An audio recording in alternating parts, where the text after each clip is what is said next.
It's been 3 months. Dan's been lifting weights. He's been working out. His PC has been doing all of the crunches and never once skipped leg day. It's time Mm, to flex. It's mm, time to flex, baby. It might have skipped leg day Once- look at- like once or twice, or OBS has. right. Like, let's be Well, honest. I don't think OBS does any sort of leg exercise. It's all about the upper body aesthetics for OBS. They Uh, want to go Uh, nice and big, uh, nice and vascular. oh. Oh no. oh. Yeah, I said the Oh We're word. no. off to a fantastic Mm, start. mm, TBL, why don't you take feel it it. away? Welcome, ladies and gentlemen, to episode. I don't even know what we call this. Like, One of like the Planet Destiny podcast. Technically 301. if 1+300. if we go Yeah. by comic book conventions, it's number one because it's Oh, like a good new God. volume. But it's like, Listen, in radio, you guys have all heard of the concept of dead air. Like, don't have Uh-huh. dead air. Yeah. Avoid Uh-huh. dead air. So when you're in a lot of radio stations nowadays, if you go more than like 5 to 6 seconds without saying anything, it just cuts off your program and auto plays another program. Like not a commercial, just auto plays like a best of collection of whatever that radio station shows are. And when you come back, at least the radio station that I was at, it would like basically rename the episode when you come back live as number one.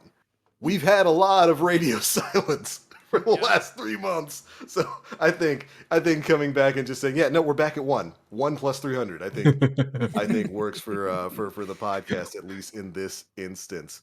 But Syndication is fun. that's it, baby. But back we are. Welcome back, and we're back in a much brighter, much different Destiny 2 than where we left it 3 months ago. We are in the world of Destiny 2, the Witch Queen, and man, man, have I been having myself a good time with that. And of course, that is going to be a major topic of conversation over the course of the show tonight. But where would we be without our introductions? Welcome, ladies and gentlemen, to the Planet Destiny podcast. After a long hiatus, we are back once again with your full roundtable of hosts. We've got Mr. Dan Finity. Hi, How you doing, buddy? hello. I'm swimming, man. I'm feeling Yeah? really good.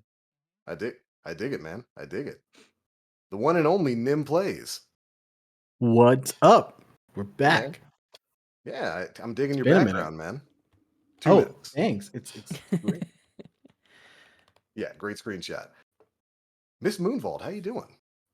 I'm good. You know, it's been a minute, but I'm happy to be back, and I'm so excited to dig into everything Yeah. that has been revealed with Witch Queen. Yeah, and like, good lord, we've got a lot of stuff to cover, and while we'll be talking about story stuff and all of that here in the podcast, just like right off the bat, I have to say, like, there are a lot of expectations for like secrets and lore to be revealed, and I would say Bungie probably met and exceeded most of them when it comes to unveiling Savathun's backstory, the throne world nonsense, and everything going on in the game, and I can't wait to talk about it. But of course, I am the Black Link, and with that, welcome back to Planet Destiny. We've had a very fun 3 months off. It gave us some time to recuperate, rejigger some things, and change some things in the background, which I think you, Moon, and Dan are probably going to be getting into in just a little bit here. Yeah. Mhm. But over the past couple of months, we've had time to restructure, refocus, and in my opinion, I think we've got some really good improvements moving forward with just the Brandon and everybody here as a whole. And with that, I'll let you guys take it away. Yeah. All right, Dan.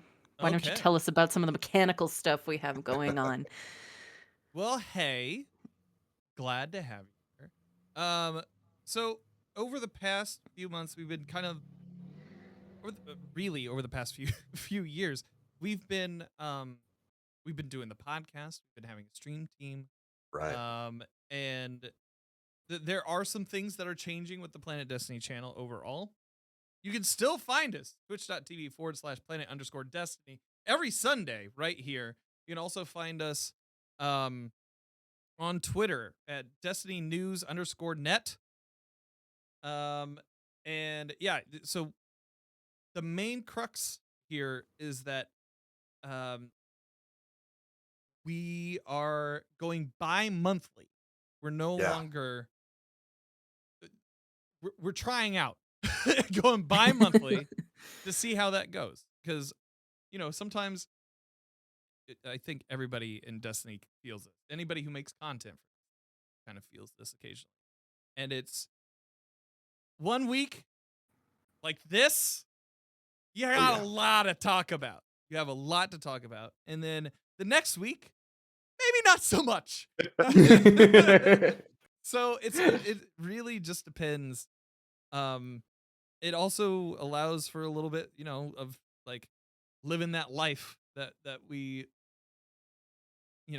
only have so much time in our lives to do stuff, Right. and it allows for some healthy time with our loved ones. And so we that's the plan going forward, is that we won't be live next week, but the week after that we will be, and we'll be able to talk about like raid race stuff and anything new that comes Mhm. Destiny's way after that. Um, Yeah, if I may interject, sure. this may change. It just depends on who we can get to host. If I can figure out my internet situation and things like that. Um, but yeah, the bi-monthly thing is for now. So just expect that going forward for at least a little while. Mm-hmm. Um, sorry to interrupt. No, absolutely.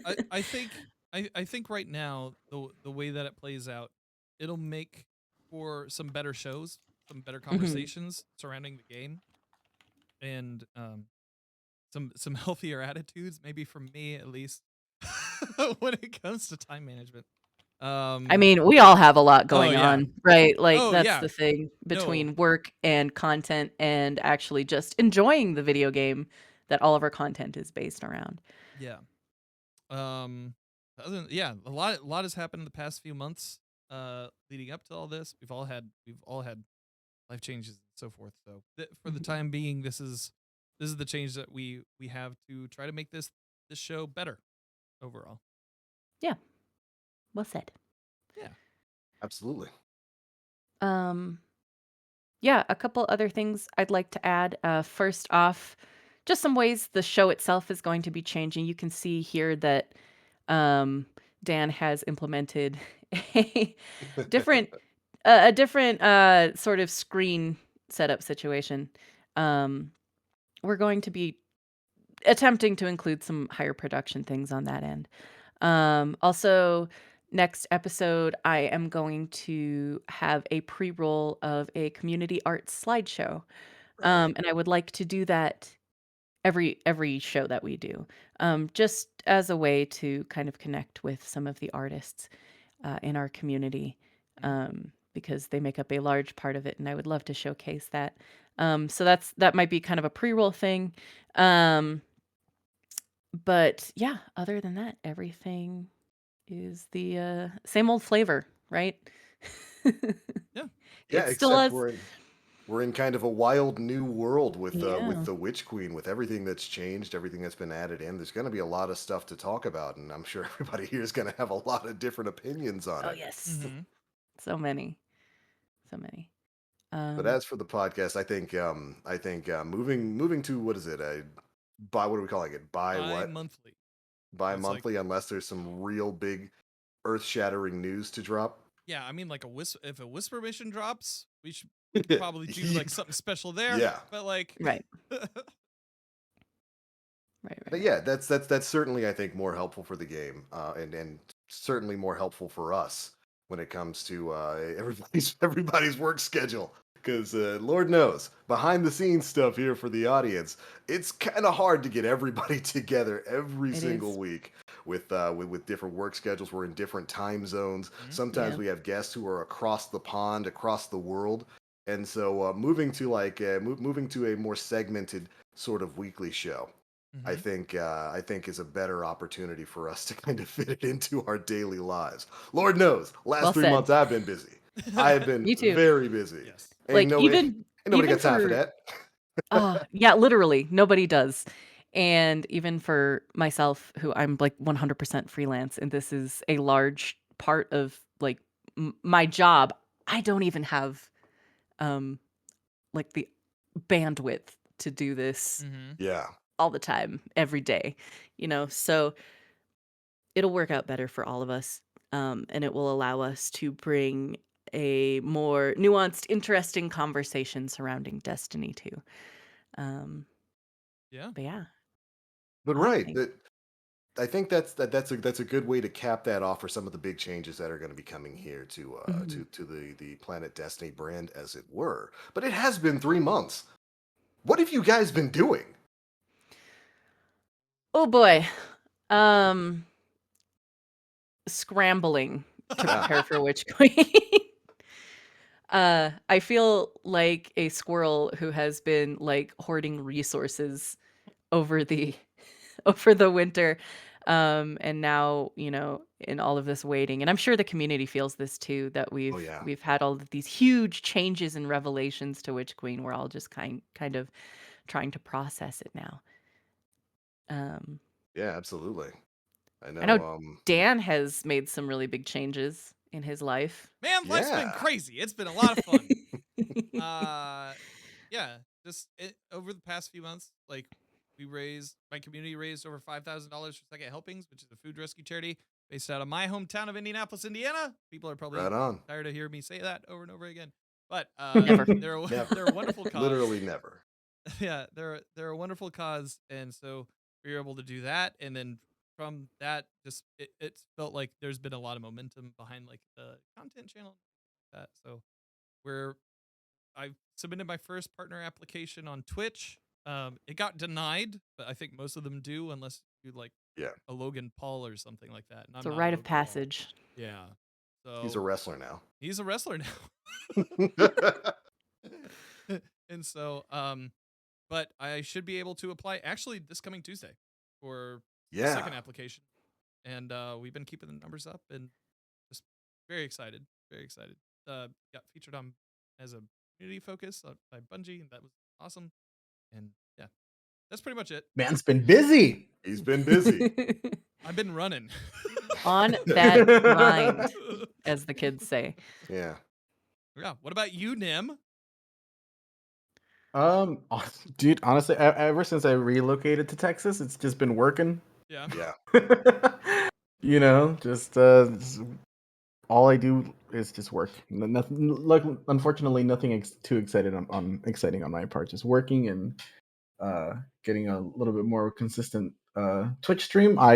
Hit 1,000 followers on my Twitch, Hell Yes. yeah. which was Right on. cool. Excellent. So yeah, just kind of trying to get back into it, with more stuff, more streams and whatnot. Yeah. Don't you love being a grown up? Isn't it fun? No. No. Not Isn't fun it at all.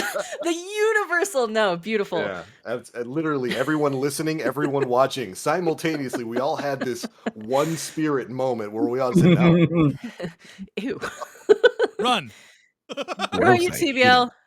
literally basically the same." Yeah. I got a bit of a promotion at my job, if we want to call it that. So I have a nice cushy office job now. Except it means Oh, I have to work 60 hours a week now. oh, And Oh my dang. so god. Oof. it's been yeah, it's great. I love it though. It's the easiest thing in the world, but it takes a lot of time. And so when you guys first brought up the notion of us going on break, that's why I was like, yeah, I'll take one because Hell it's been yes. Can I just nonstop also work. say, TBL, I feel like I'm talking over everybody. It's Please been do. a long time since I've done the podcasting thing. But TBL, you've been super busy with your Oh yeah, video stuff over at the Planet Destiny YouTube right. page, and I Yeah, just want to take a minute to thank you for that. All the content you've made for us this week, despite the fact that you've been so busy with work. not a Couldn't problem do at it all. without you. You know. Um, and I'm very very grateful to have all of y'all here helping me. But Ditto. yeah, I'm happy to be back. I'm happy to be back talking with you guys. And yeah. It's for a real love of the game. I love making content for Destiny. I love making guides and stuff for it. And that's it's funny. This is Sunday, this is what, the 27th, February 27th, 2022. And today is the first day I've actually been able to play Destiny 2 the Witch Queen for relaxation purposes. Not just like content related Not stuff. just like laser focused on content. I've Yeah. literally been doing that every day this week, but I love it. It's fun. I like making guides for people, and man, there's been a lot of it. I have literally recorded over a terabyte of footage this week alone. Just a terabyte of B-roll. The entire legendary campaign, which is phenomenal, by the way. Yeah. A lot, all the exotic quests, the 6-man activities, and all that kind of stuff. And so today was my first day to be able to sit back and just be like, huh, great. Now I can play the game.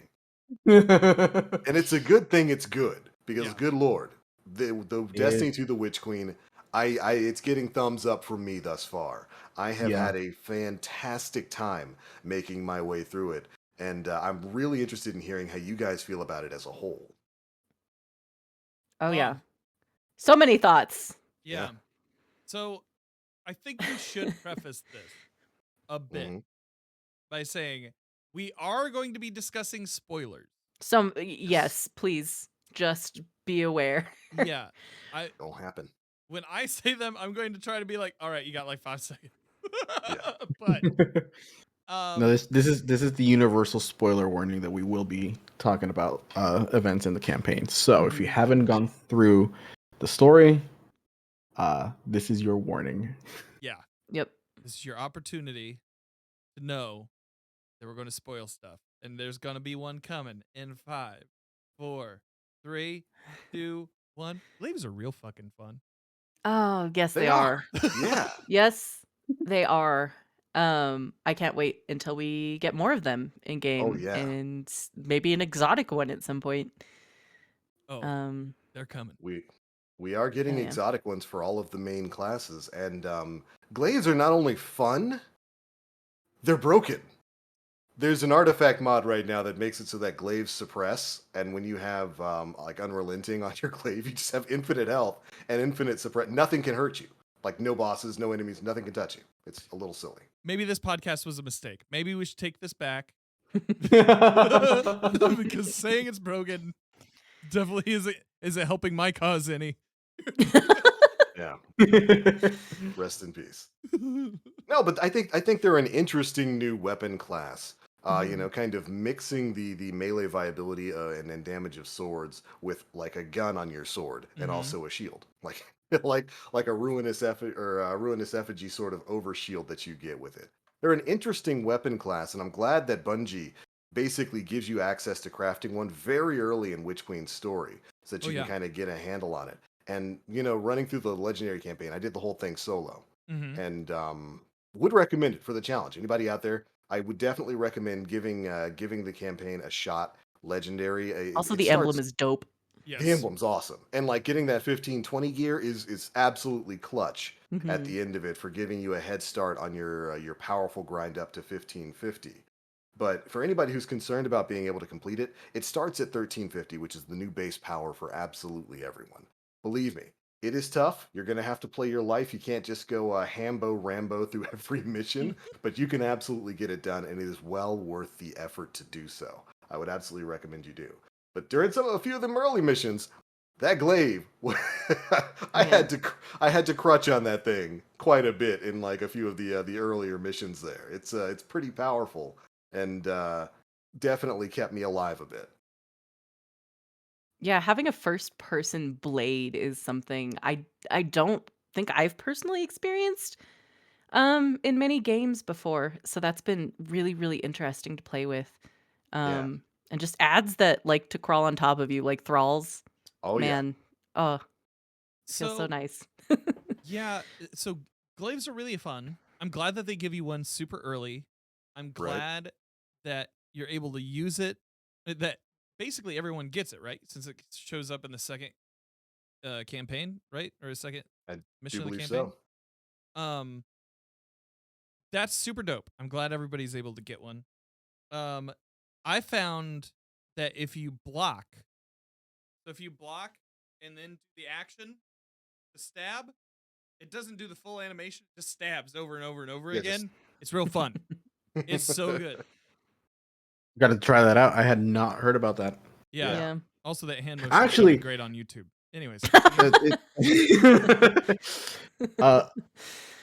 I didn't start using the glaive a lot more until like post campaign. Mhm. Once they started to like needing it to like level up and stuff.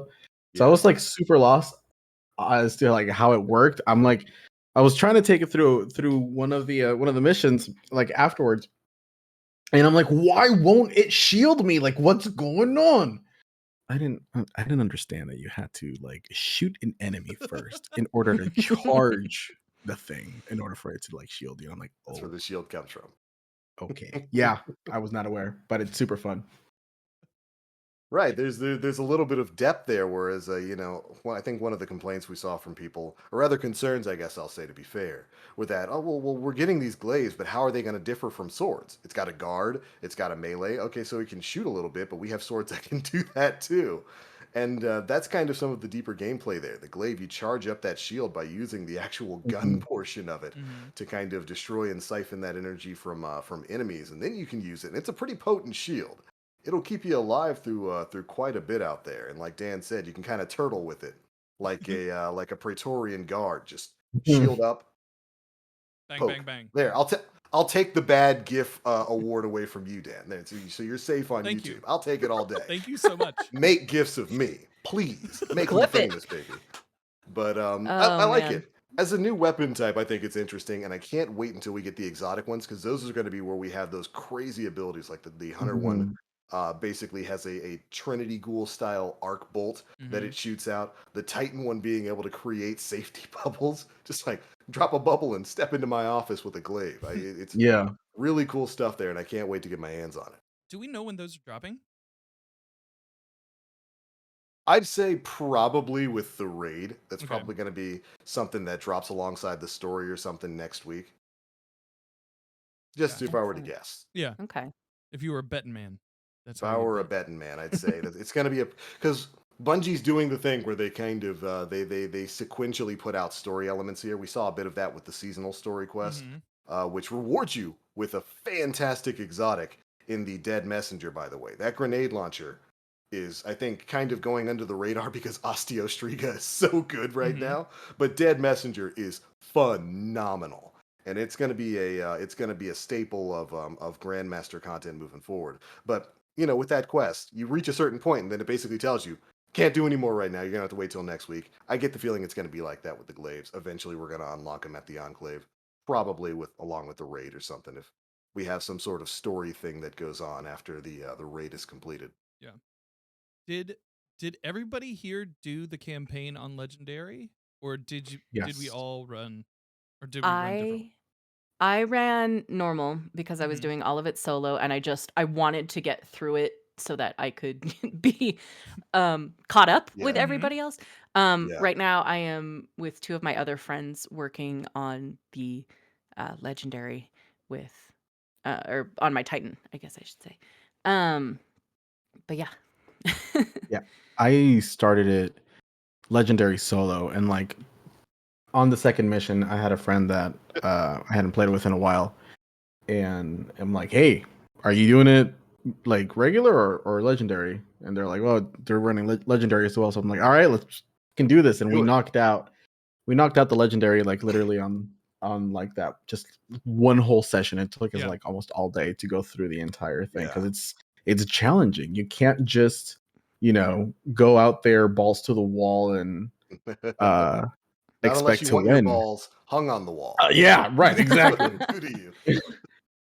And I genuinely like loved that experience, hands down. So for those who are probably not aware, uh, I was getting to a point with Destiny where I was heavily considering Witch Queen being the last DLC that I was going to purchase because I was Beyond Light's story mode didn't really do a whole lot for me. It felt kind of meh.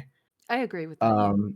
And just kind of the way the seasonal stuff happens, it just kind of detaches me from the game Mhm. because the game wants you to keep playing, but at the same time that causes burnout for me. So it's kind of Yeah. like And if you don't do it, then you miss really important story beats too. So it's kind of like, what do I do? So for like a good while, I'm like if this doesn't deliver, like I'm probably done and I'll just like watch videos to like keep up with like how the story ends. Mhm. But this was like hands down, easily the best campaign that Destiny has like ever had. It felt Yeah. like Witch Queen and Forsaken had a baby. That's the best way I can Mm. describe it. Yeah. It was so good. It was so good. Like, I mean, from start to finish, there was not a moment Sorry, take in it that. Forsaken. Yeah, it was. There was not a moment during that entire campaign that I was like, okay, here we go. It's like no, it was just from Yeah. like it's Right. the way It like moved. It it right exactly the It moved. pacing just kept going and it kept like raising up questions that you wanted to figure out like whoa like this character like has something to do with this like what I think Mhm. how another spoiler alert. Let's talk about the story beats. Yeah. Okay. Yeah. Let us Absolutely. talk about the campaign in detail because again, like I said, Taken King and yeah Forsaken put together in terms of destination size and world art, in terms of just like story implications, Yeah. Mhm. like narrative threads that we are seeing pay off after years. Right. Um, Right. yeah. as Like someone who was heavily invested I'm sorry Moon no, go in ahead. the Books of Sorrow lore from Taken King to see finally visually a lot of that lore represented in game with like cutscenes or like Yeah. artwork Yeah. and like Yeah. things that were referenced back in like 2015 was fucking incredible. That Right. was just so good.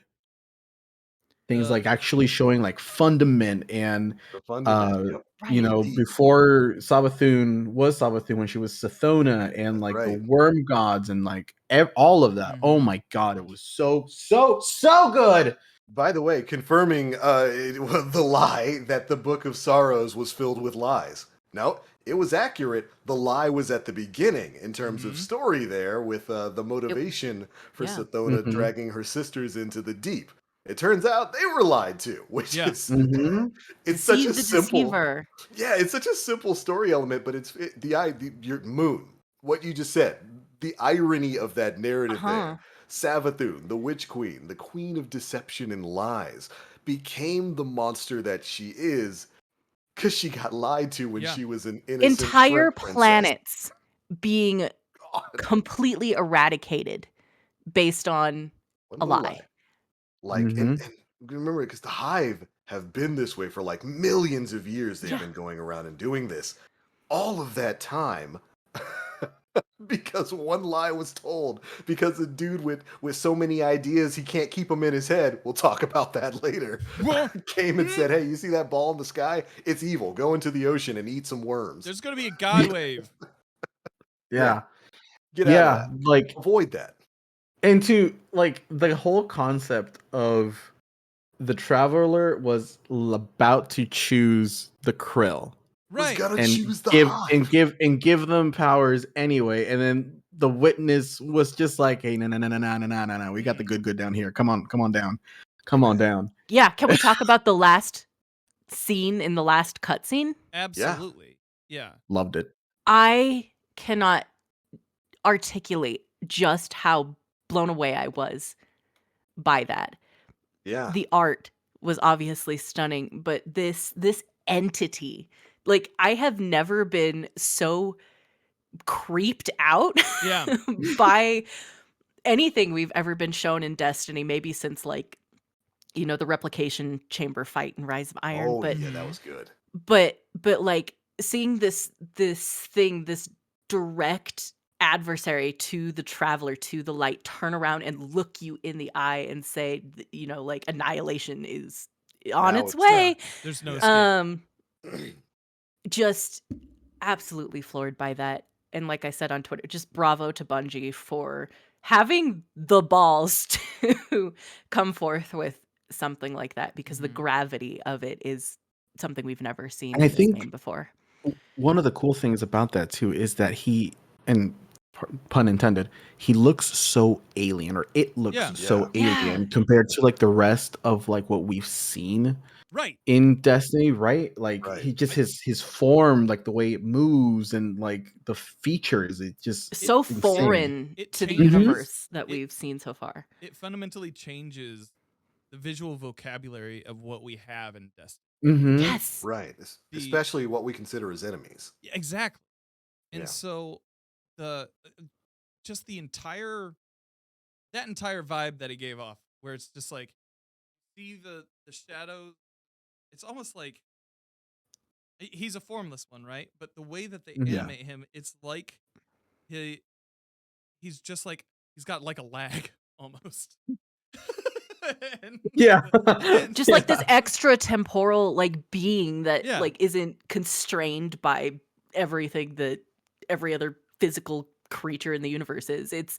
And they convey that so well, like you said, Dan, the way he kind of visually lags behind, but it looks like he's moving through time Yeah. and, you know, dimensions in a different way. And it's the art team killed it. I Mhm. Yeah. just Oh, have to absolutely. say, Really good. like, between the concept of the way he looks and the way it was executed, just wow. Yeah. Right. You know, I am so impressed. and it's you guys hit a couple of really important points there, and I think one of the biggest is this: we finally have a bad guy. Yeah. For the Yeah. past 7-8 years, it's been nebulous. Darkness is the enemy, but we don't know what darkness is. We now know darkness isn't the That guy. enemy. Darkness is a tool being used by this Mhm. guy, this Mhm. weird Yeah. dude who's really uncanny valley because he's looking somewhat human but isn't. Your brain recognizes something that it thinks it should recognize. It's like, But have y'all ever doesn't. seen The Fourth Kind? You know, Yeah. when they talk about the aliens being like these big-eyed like owls that haunt people's dreams, Yeah. that's like the same vibe that I get from Yeah. this dude. It's Like just like Yeah. a Slenderman feel. Like, Yeah. Yeah. right. Something And weird and it's- primordial.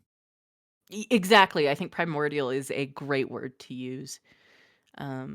Great from But a yeah. design standpoint, narratively speaking. It's nice to finally know who we're going to be going up against. Like who is kind of the cause of Yeah. a lot of the stuff. And Yeah. of course, it's because we're moving towards Lightfall. We're moving towards the end Mhm. of the light versus darkness storyline, and this is going to be the catalyst that moves us into it. The Witness is going to be Penultimate.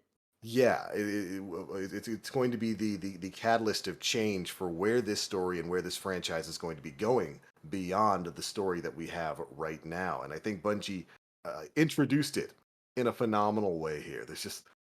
There's so many amazing story bits here. Like before Witch Queen came out, like 3 months ago on some of our Mhm. last episodes, we all gave our speculation for how we thought the Witch Queen story would go, how we thought Savathun got the light. We all had our theories. I know I had mine. I figured, okay, well, Savvy's going to get bodied, and then somehow she's going to get the light, and she's going to kind of use Hive magic to get her memory back, and wound up being wrong. No, it turns out the Hive, the Krill, were selected for the light millions of years before humanity was. Mhm. The Traveler originally went to them, did its calculations, determined, oh, these things are compatible and will probably protect me. But they got tricked into to moving away from that God wave that unleashed the ghosts and woke up the Guardians alongside Earth. And I think that's and so when we move forward here, that's why ghosts are compatible with Hive. They were always meant to be. So it answered the question of how exactly she was going to get her hands on the light in a way that was completely different from what I was expecting. And I think from what most people were expecting. yeah, not at Yeah. all what I was expecting moving Right. forward. Insane. And that cutscene of Savathun after her shortly being freed from her worm, Mhm. where Yeah. she's talking to the Traveler, like on that side of the cliff, bro. Yeah. Bro, It's like it's a hero moment. Bro. It's a hero moment. it was so good. It was so good, and the voice actress Deborah Wilson just Debbie, yeah. conveyed huge that shout out. emotion. Yeah, she conveyed like all of those emotions through Savathun just in like amazingly well. It was so, oh my god. Right. Mm-hmm. Yeah, And- phenomenal work all around with the story mode. I think You know, I'm one of the people who's held up the Taken King as being kind of like the pinnacle of Mm-hmm. Destiny 2 storytelling for Mhm. quite a while. I do believe this probably supersedes Taken King as being the new pinnacle of Destiny 2 narrative weaving, Yeah. and it's definitely well deserved. Phenomenal story, phenomenal campaign. Even the mission structure was great because those are Yeah. some long missions. They're long, but The they play They out are. beautifully in And like a they're the first narrative mission was structure. like engaging an in a They were hour. way. engaging. The first Yeah, mission was an Yes. hour, but it didn't it's, feel like it. And no, not at all. the It was a way rush. the way that they broke it, this is what I played the entire way on legendary. Yeah, On all same. three of my characters, I didn't dip down into normal for anything. It was a point of pride thing. Uh, the first day, Yeah, I went through with Mod Sherpa, and we went through and knocked it all out. It took several hours to figure out things, but I was using glaive a lot, so I was going in there and dying. Um, but just the way that the legendary functions, the way that it throws something at you, it does what Aura used to want, right? Like he didn't mind being smacked in the mouth occasionally, but yeah, that's what it yeah. does. And they picked really good opportunities along the way to give you checkpoints, like Yes. legitimate checkpoints in a story Yeah. campaign that like enhanced it was a demarcation point in each mission, but also it was an enhancement, knowing that the next thing you're going up against is going to be difficult, even Yeah. more You got to difficult than fight what Yeah. you've ahead. gone through. Yeah, and just speaking on the difficulty there, I thought the difficulty spikes throughout it were appropriate. Mm-hmm. They were Hmm. definitely hard, but they were rewarding. Yeah. You know, everybody remembers the meme of two tokens and a blue, and we've come a long way from that. Oh yeah. That There were a lot of different moments throughout the story. Like, shoot, you guys remember the Scorn boss? I can't remember his name. That was mhm. probably the first boss that I ran into, and he might be Was like it the second or third Barkus? boss you fight. Was it Yeah, was it Barkus in the circle? yeah, in the Yeah. big circle. That was like I think the first fight where I basically had to stop and reevaluate what I was doing Yeah. because it was rough. It's like, okay, you have to basically stick and move, kite him around the battlefield, and time your shots alongside that. Because if he melees you, you die. Yeah. What It's one over. melee, you're dead. And but completing that fight, it took me about I think 2 or 3 times to actually kill him. And when I completed it, you get serious rewards for completing these legendary missions, for Yeah. even completing the checkpoints on them. You get upgrade materials, you get legendaries, you got blues and stuff, which during the story, you know, we're pushing you 10, 8 to 10 light beyond where you Mhm. Mm-hmm. currently are. It was super rewarding to actually go through that legendary campaign. And then, of course, at the end, you get the 15-20 gear, which gives you a large skip into that in-game power grind. Yeah. I'm really impressed with the way Bungie handled the legendary difficulty this time, and I hope this is the standard moving forward for their campaign. I Big same. Yeah, agree. The fact that not only, like, like you mentioned, like you get armor, but you also get the upgrade nodules or that modules was or huge. whatever. Yeah, Huge. That is so beneficial for people that like still want to carry whatever gear that had been carrying over from like the previous season and just infuse it like right up then and there. You don't have to go out to the tower and every 5 minutes you complete the missions and you get a bunch of them. yeah, Um, and like not only do you get the 15-20 set at the end, but you also get a choice of yep, one of the two new exotics that each class has. Like yeah. those are like proper That's an incentives for incentive.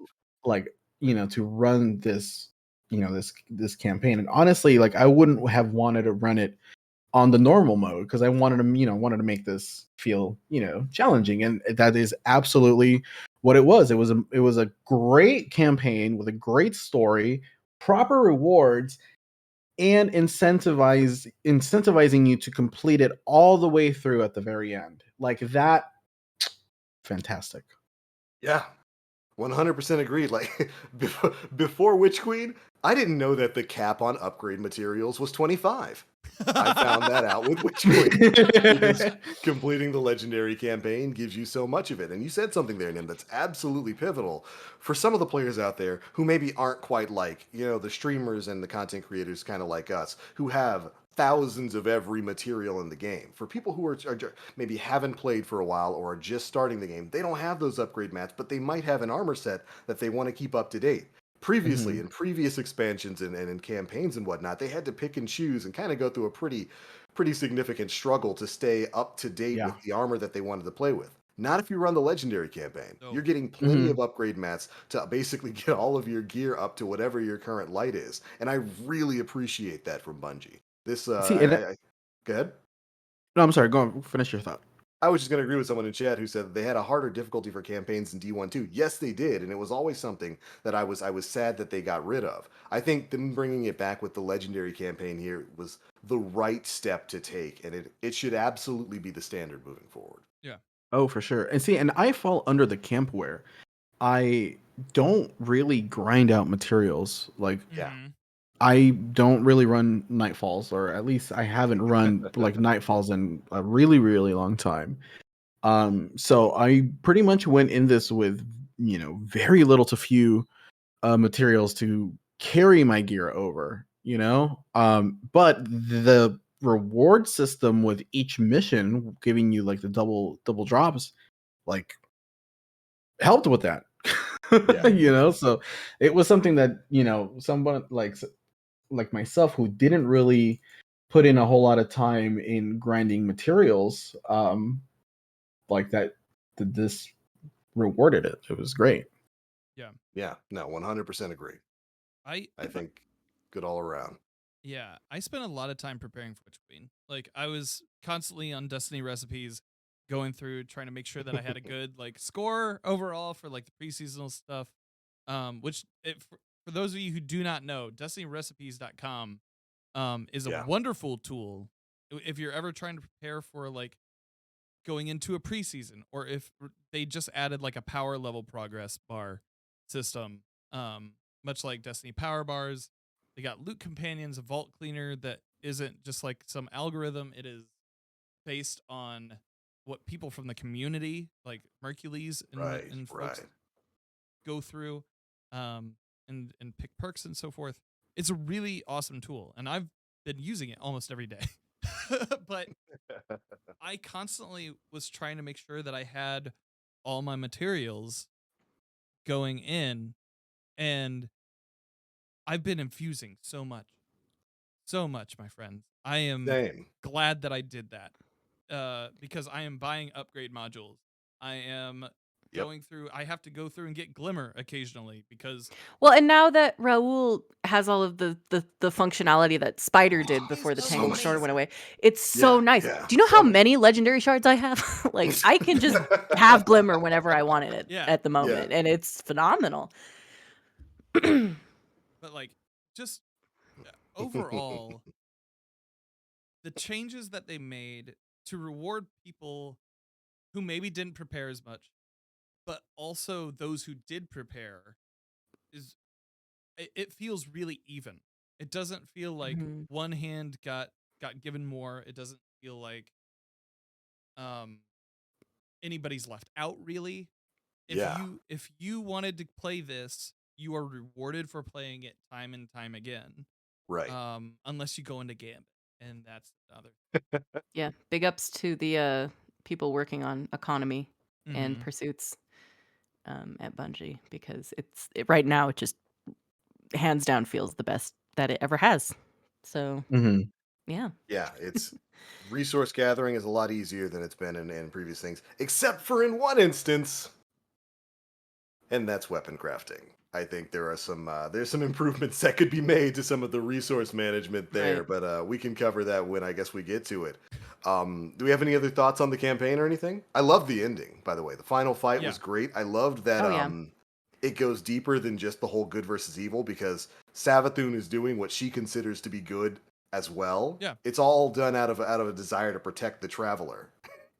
Even though her weird idea of trying to protect the traveler is locking it away in some alternate dimension that she has ultimate control of, Yeah. she is still legitimately trying to protect the traveler, and I thought that was Overprotective mom voice overprotected mom, vibes. definitely a Yeah. helicopter Hive. Is that what you were Yeah. about to say? mom.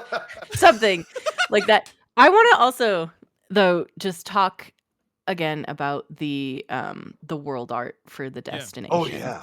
for Savathun's Throne World. It's completely brand new. Yeah. 2 different aesthetics in one place with the Mm-hmm. swamp, and then these this is also something that we've never seen from the Hive before, because Savathun's entire thing is about the light, Yeah. whereas Getting away traditionally from the that Hive stuff. Yeah. yeah, the Hive have revolved all of their aesthetics around, like, the darkness. They've always had this very kind of, like Nazgul sort of, like, dark Yeah. architecture, but Savathun's throne world looks like one big cathedral made Mm-hmm. of white marble, and it is I am just so impressed with Yeah. the aesthetic choices that have been made, and it feels like a church and a Yeah. labyrinth put together, which has been so fun to explore. Um, Also, oh, I'm sorry. Go ahead, finish. no, no, go ahead. I was just gonna say, is anybody else like shocked at how big the exploring area is in this expansion? Because it's Pretty huge.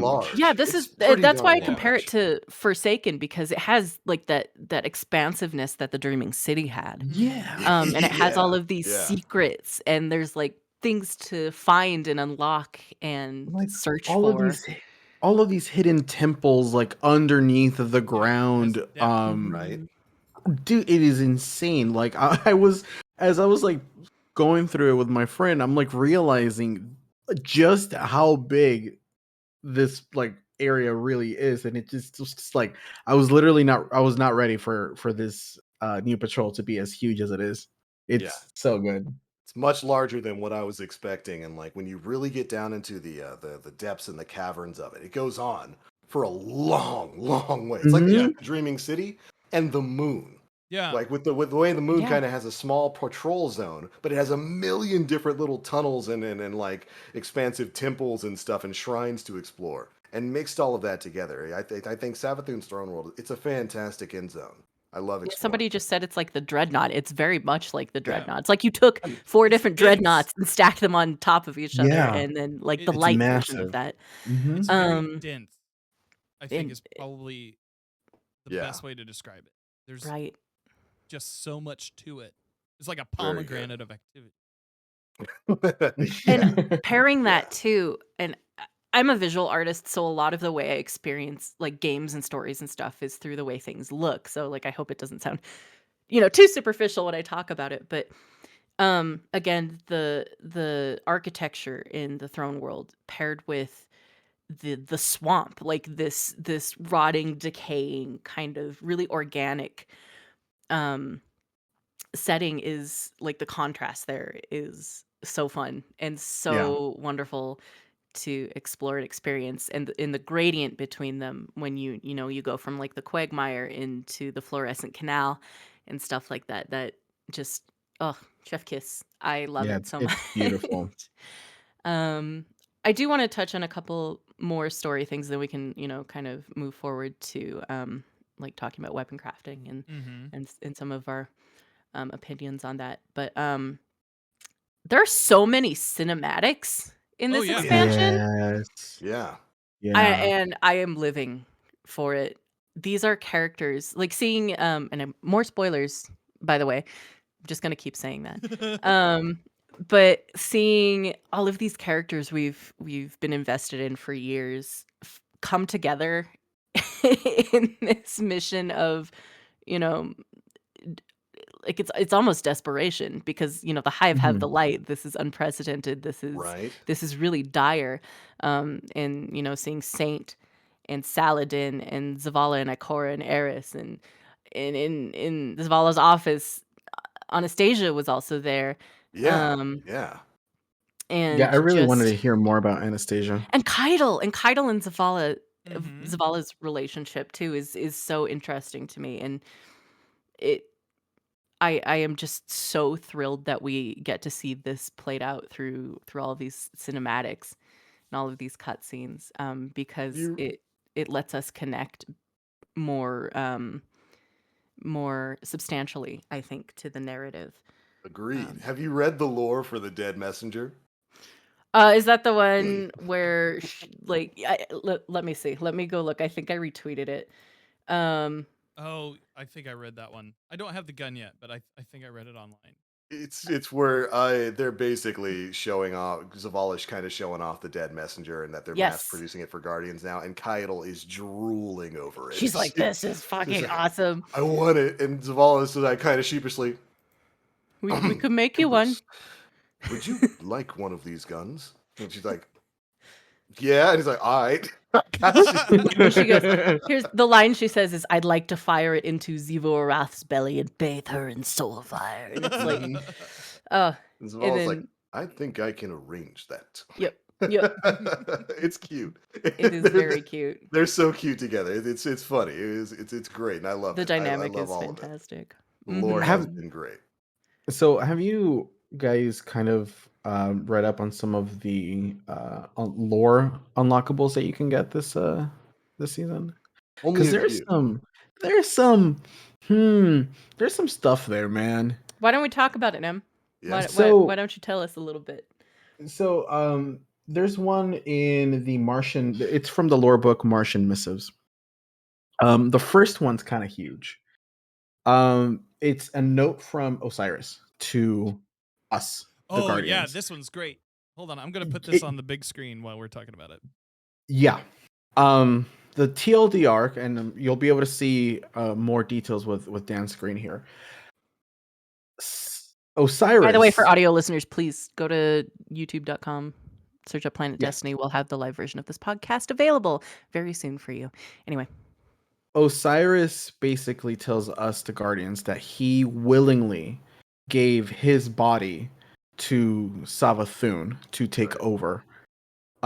So she can learn basically all of like the knowledge from like the Vanguard, because Ikora and Zavala are just kind of like almost off doing their own thing, and They're Osiris kids. just doesn't trust them enough to They're children. handle Adults business, game. essentially. Right. Mhm. So he gives Savathun his body for, I guess, the greater good that he sees. Well, Um so Go what ahead. what I saw in that was there's two beings in this universe that outside of the Traveler and what we know to be the Witness have seen a lot of shit, millennia worth of Yeah. shit. Yeah. And they it's one of those things where Osiris sees Zavala and Ikora almost like playing house with what Guardians could be doing, right? And he finds in Savathun someone who sees on a long enough time, A bigger scale. Yeah. They both have experienced shit. And so being able to relate in that way is huge. Yeah. She's a kindred spirit. Yeah. Well, I talk about this a lot, and I might be soon producing a series that kind of reaches into like these really, really pithy concepts. Some of them that like have occult metaphysical connotations, but Destiny is a story about cosmic balance. Yeah. Yeah. And a lot of people love to joke about like circle bad or circle good, triangle bad, right? But like that's indicative of the same thing. The geometry of balance, the light versus dark, the balance therein. And we are finally starting to see that play out from the perspective of the Guardians, of us harnessing the powers of the darkness and using them as a tool, and not just embodying one or the other, but like all of that coalescing into what constitutes the movement of the universe, which Right. is mind melting to think about in a video game, right? So yeah, we're starting to see it now, and this is a perfect example of that, because Osiris is essentially a mage, and he sees it too. Here's So Right. and Another interesting one, Dan, if you want to go to page 4 on that particular lore book. This was also another one that kind of like had me scratching my head a little bit. So this is a message from Kyle to, I think it was Zavala, if I'm not mistaken, or to us. But she basically tells you that on Nessus, her Cabal guards come across a body. It was the body of a male that had been pretty much vivisected by the hive. And after after them reporting back to Kaido, they are like 100% sure that the body that they came across dead is Osiris. Yeah, yeah. Oh boy. So there is some tomfoolery happening right now in our Shenaniganery. Some fuckery is afoot. Mhm. Well, Mm-hmm. and they're kind of so spoiler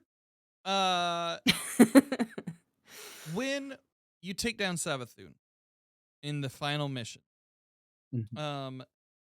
you take her out. Amaru, her ghost, shows up. I don't know if he was gonna res her or Hold not. on, Dan. Daddy Amaru. Daddy Amaru, Oh, excuse good me. God. I like how Destiny's like character archetypes. This dude is like the spider. He reminds me so much of Spider. Anyway, go on. But he shows up, and the Traveler almost like protects him Yeah. from what we're about to do, because Oh. the Traveler's been seeing us crushing ghosts left and right. Mm-hmm. And so It makes me wonder if like, sorry, there's a vehicle outside my home. completely It fine. makes me wonder if there is like some ploy by the Traveler to like show Savathun what really happened, Mm-hmm. so that we have a better chance of Reconciliation. having a united front Oh yeah. against what's coming. 100%. Because the travel, like you said, the Traveler protected the ghost, right? So Yep. like, Well, I think that's what we were doing, wasn't it? We were telling her like, "Hey, you were played the fool back on Exactly. tournament." We were a little bit more spiteful with it, maybe. Mhm. Yeah. Right. Like, She deserves it, to be fair. fair. And one of the things, the reason why that comes to mind is the meeting that they have with basically the Avengers. Destiny's Yeah. Avengers are all in a Mhm. meeting, and Yeah. Zavala is like, what? He's stuck on the idea Light of why the Traveler would give the Savathun the light. And Ikora says the best thing in that situation, it doesn't matter. Doesn't Mhm. matter. Yeah. Yep. That was a line, man. Yeah. Yep. And like, just I think that's emblematic of what we're going to see. The devs had been talking for at least a couple of vidocs prior to that of erasing the dogma of what the light and the dark are. And Yeah. in a year where we've seen enemies become allies or better, it's indicative of the themes that we've seen in play for the past year. And I can't imagine us not being some strange bedfellow with Savathun. Oh, it's gonna happen. Once she's eventually revived. Like, she has Yeah. to be ready. Yeah. Imaru's still out there. There's It's- no way she's not coming It back. It's was Chekhov's Amaru. absolutely. Yeah, no, it was Chekhov's absolutely Savathun. left open for it. Oh my God. Because Imaru's still roaming around, and the Vanguard has Savathun's remains. Yeah. Yeah. Right. So And I mean, like, we zoom out a little bit and we look at the scope of things. We have the Elixni on our side now. Mhm. We have the Cabal on our side, and now we may or may not have the Hive on our side. And it obviously that had to play out in such a crazy way, because man. the Hive were like ultimate Yeah. evil They before, were right? the bad guy. Mhm. yeah, Like, So whereas the Cabal and the Fallen were all understandable. You know, the Elixni came from their own world, just chasing the Traveler, and found this primitive group of new things that the Traveler is playing with, and decided to try to take it back. You Yeah. can understand them. You can understand the Cabal. You know, they're a war race that's been kind of chased out yeah, by the Hive, that are just not conquering our system out of necessity or desire, but just because we were in front of them Yeah. when they got here. But the Hive, they were from the start the ones to be considered point blank evil, Yeah. Yeah. and And now so that's it's all thrown now it's into that so one. leaves the mind Vex. blowing to me. What do you Yeah, those what dicks. role on the chessboard do you think Vex are going to play? That is something I cannot I wrap don't my know. head around. They're just kind of there. Yeah, They've only just been kind of there. Yeah. Like we've had a couple, Vex bosses, and Yeah. they just kind of like taking, like planets here and there, but like yeah. Well- What are they doing now? I think I think what's eventually going to happen with the Vex is it's the same thing that happens with the Traveler. The Traveler works off of logic, mathematical calculations. It determined that the Krill were compatible with it, and that they would be suitable for wielding the light to protect it. It determined the Mhm. same thing for humanity. The Vex are almost kind of a mirror image in that they determined everything is going to lose to the darkness. Everything is going to lose to the witness. So they're going to ally themselves with the witness. So I think just looking at the way the story has unveiled for the Vex thus far, it's probably going to continue along that strain until their logic prediction Until the engines, their giant algorithm planet changes. engines, yeah, until that prediction they've made determines that we're going to win, they're going to be on the darkness side, Yeah.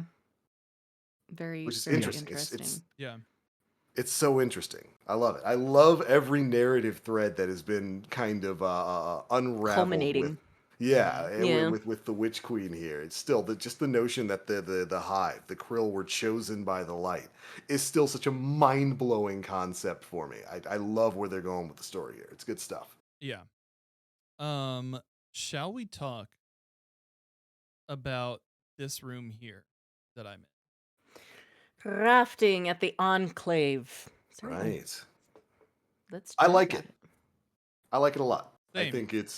I think this is something that we have been asking for, even here on this show, for years to make its way into Destiny. The concept of weapon crafting, of being able to curate your own specific roles on specific guns, is something that I love in other games that are along the same lines as Destiny. I'm sure everybody's sick of hearing me bring up games like The Division, but The Division does this. It's had weapon crafting for a long time, where you can build up in-game resources and then make the gun you want and build the perks and traits and abilities on it that you want. And I'm so happy it's finally in the game here in Destiny, and for the most part, implemented in a pretty good way.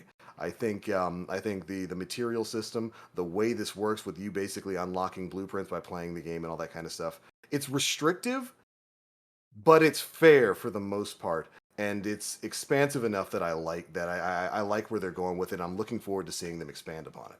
Well, the origin traits. When we've had discussion, Amazing. we've had discussions for years. You would constantly would talk about, I want targeted loot. Yep. I want it to feel different based on where I get it.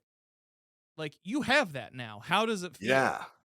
Dude, I love origin traits. We've talked for so long about the different weapon foundries and how some of these weapons feel different from one another, but most of those differences were fairly superficial. It'd be like the way Yeah. the recoil looks on the weapon and the muzzle flash works. Now there are real differences between the different weapon foundries. Viced weapons, Dan, I know you're with me on this. Them Buddy. viced weapons, crate is amazing. I got it up Oh on the my screen God, right it's- now. People love crate. So That good. is the thing that people are talking about right now. Yeah. That and the submachine gun. So Oh my goodness. I have this crate here. I'm showing it on the screen because I'm quite proud of it. I know it's not everybody's god roll, but it's my god roll for ad Mhm. clear. Yeah. And It that's the amazing thing about crafting is Mhm. your god roll is not going to look like somebody else. Well, it might, but like Right. it's going to be different from person to person, and it can look like whatever reality can be whatever you want Right. Like, or whatever. I didn't craft this one. It dropped for me. But it has like stats for all and one for all. That thing Yep. is it's just a clearing machine. It doesn't know how to stop being a clearing machine. Especially with its trait, which Yeah. where sometimes dealing damage with it just gives you your ammunition back, so you can keep firing It without loves reloading. to murder shit, and I'm Oh my here goodness. for it. Especially for somebody who I does raid helps. Isn't that right, Dan? It's kind of great. I got a crate that is basically it's my god roll, because if I'm using stasis, this is a legendary necrochasm. Uh-huh. It is a crate with subsistence and headstone. Oh. Infinite ammo and freezing everything you kill. Mm-hmm.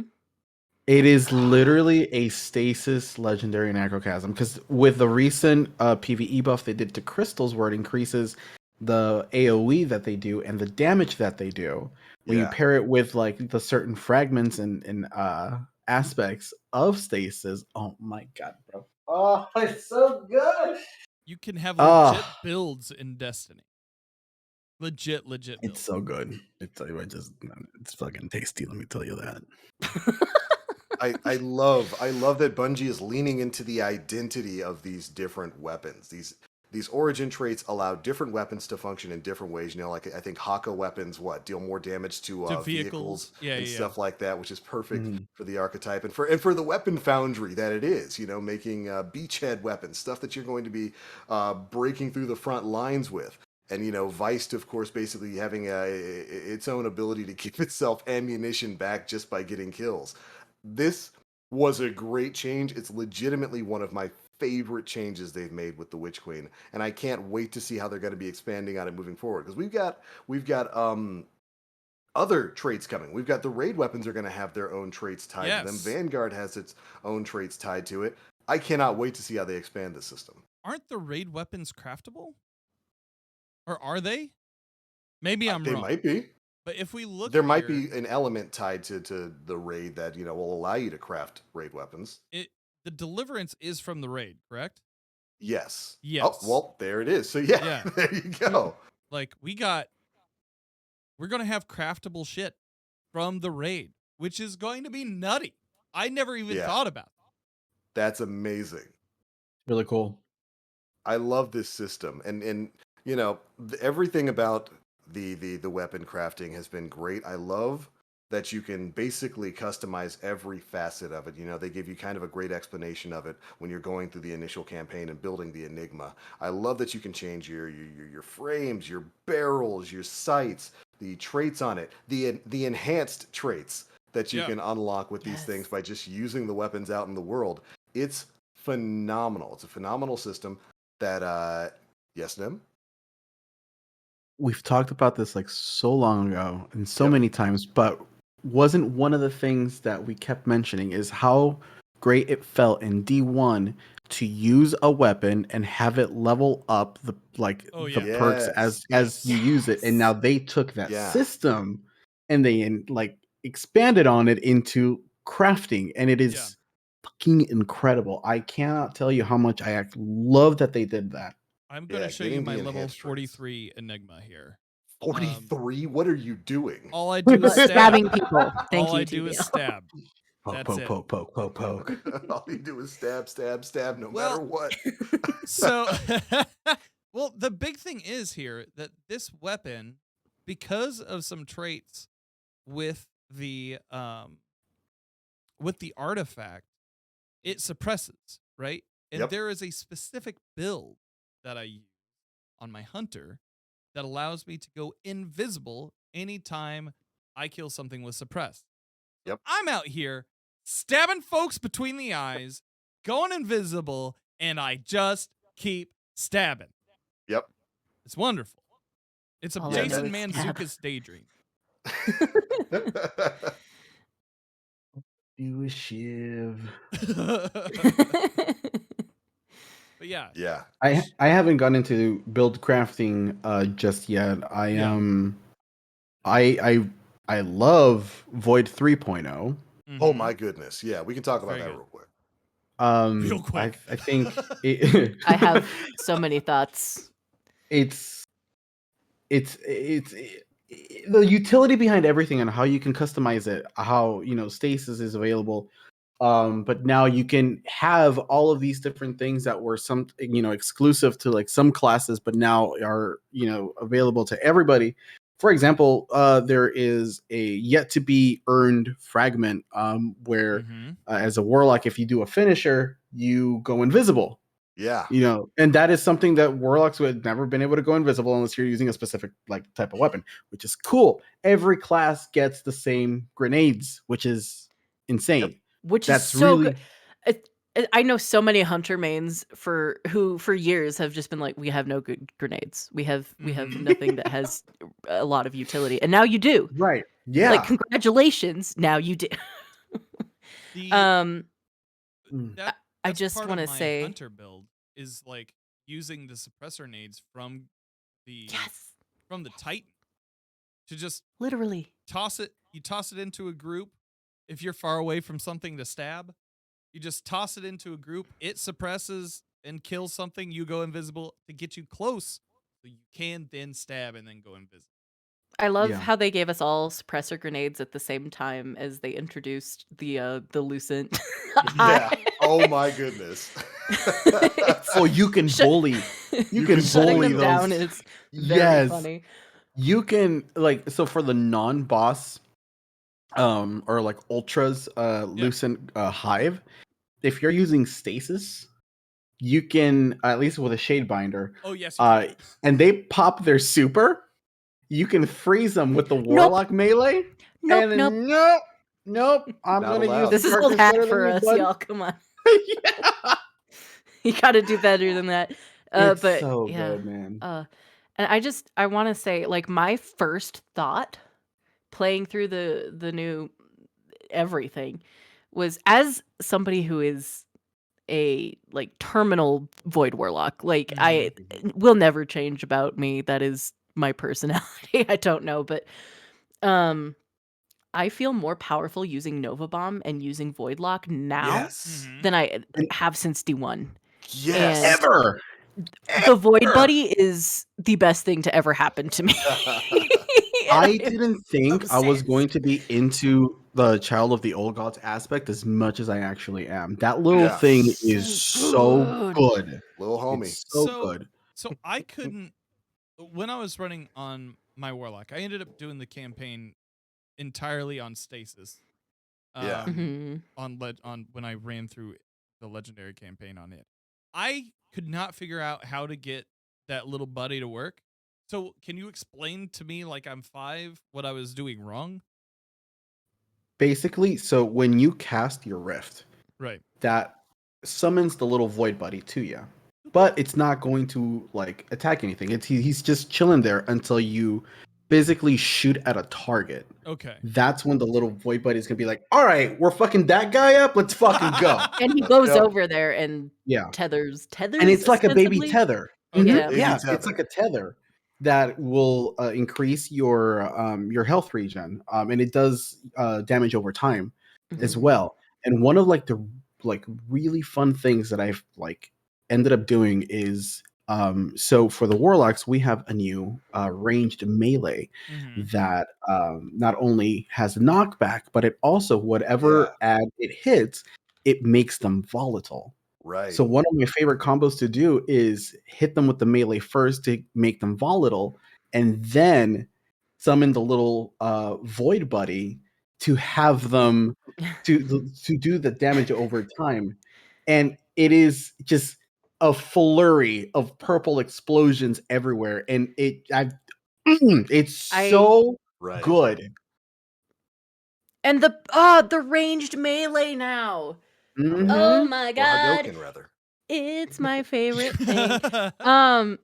Somebody was talking about, and I think this is really funny, but getting 2 warlocks together with no time to explain. One of them running Arc Buddy. Oh my god. Or the Oh, Arc no. subclass Bottom Tree Stormcaller.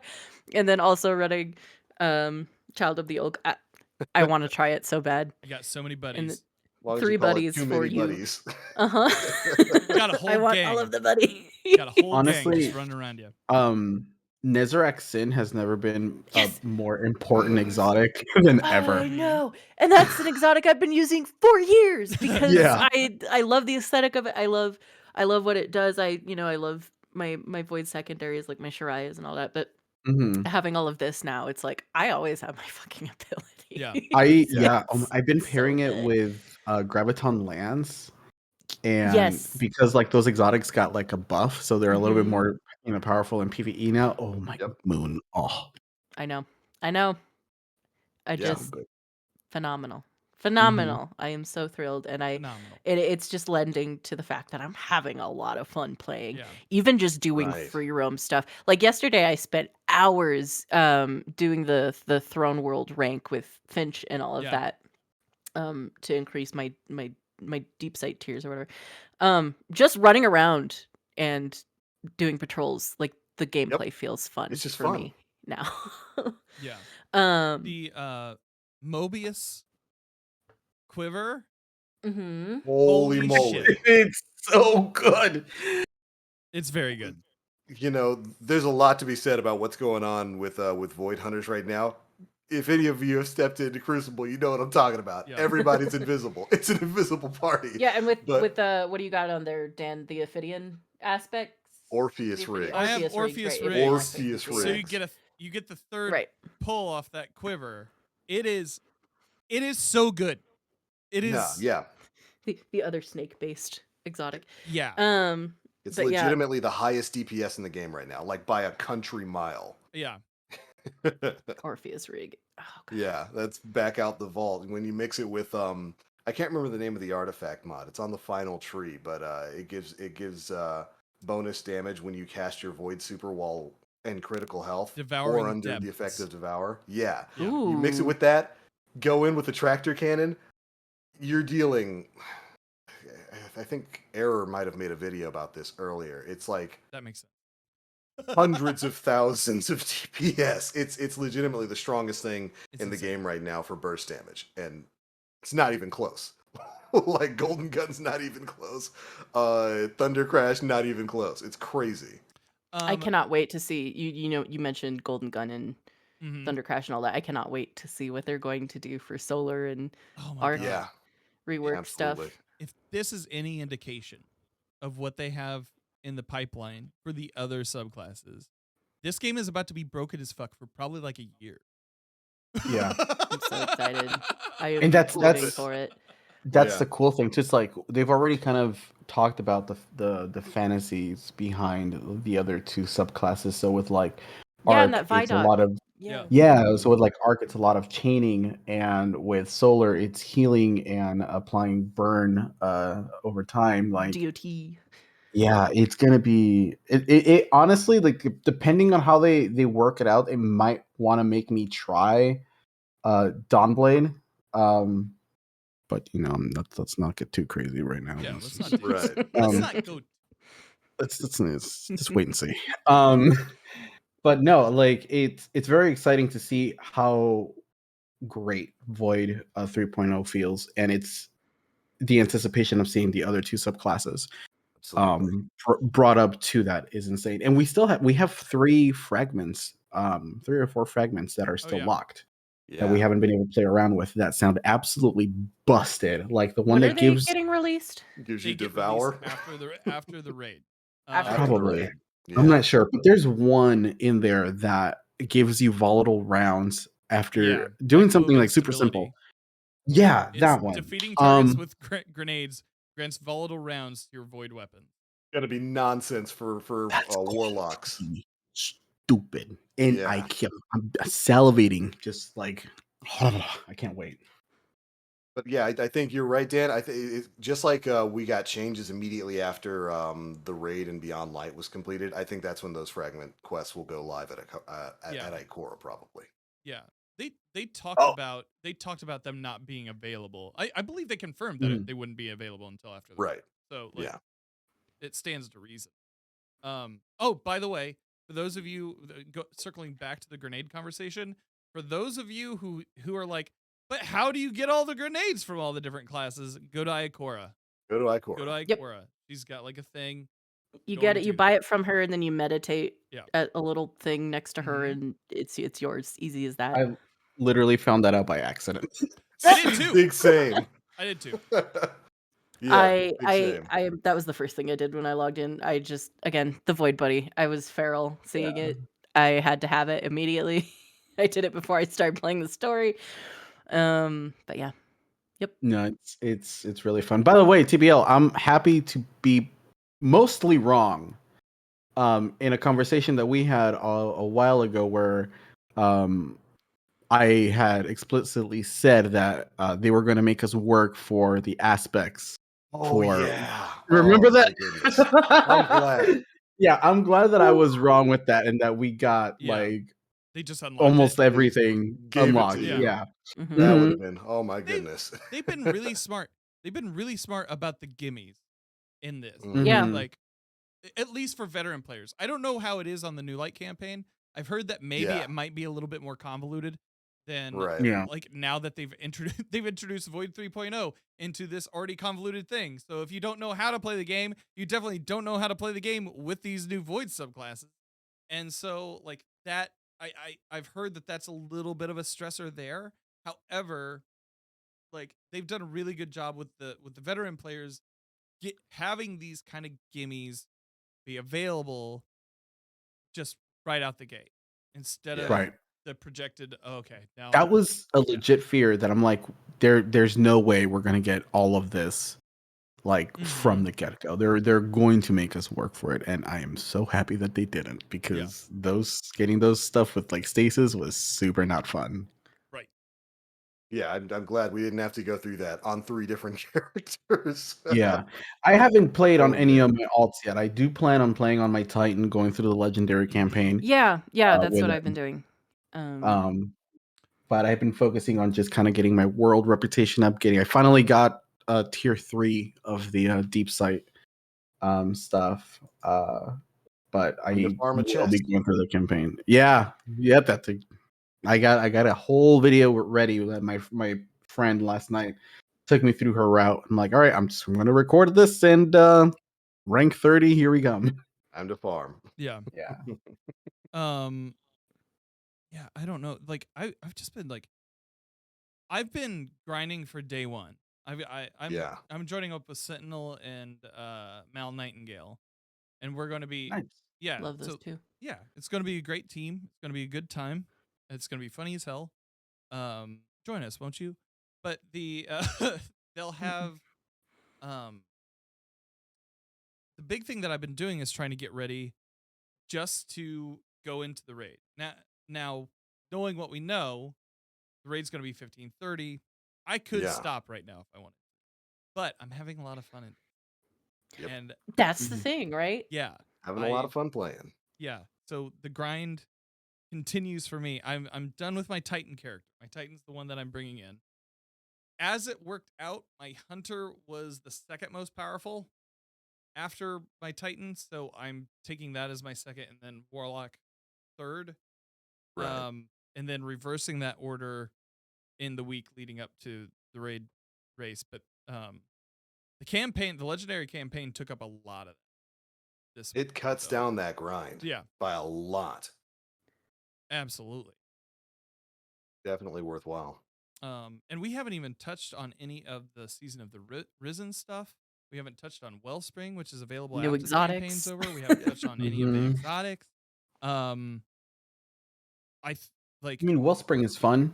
mhm. It So is. it rotates Mhm. between a couple of different game modes. I mean, it's Attack and fairly defend. Attack and defend. Yeah. yeah, it's fairly straightforward. A few PsiOps, yeah, PsiOps, the seasonal activity Yeah. is incredible. Way better than the old Battlegrounds. Well, Yeah, it's better than I believe Season of the Hunt and Season of the Undying, right?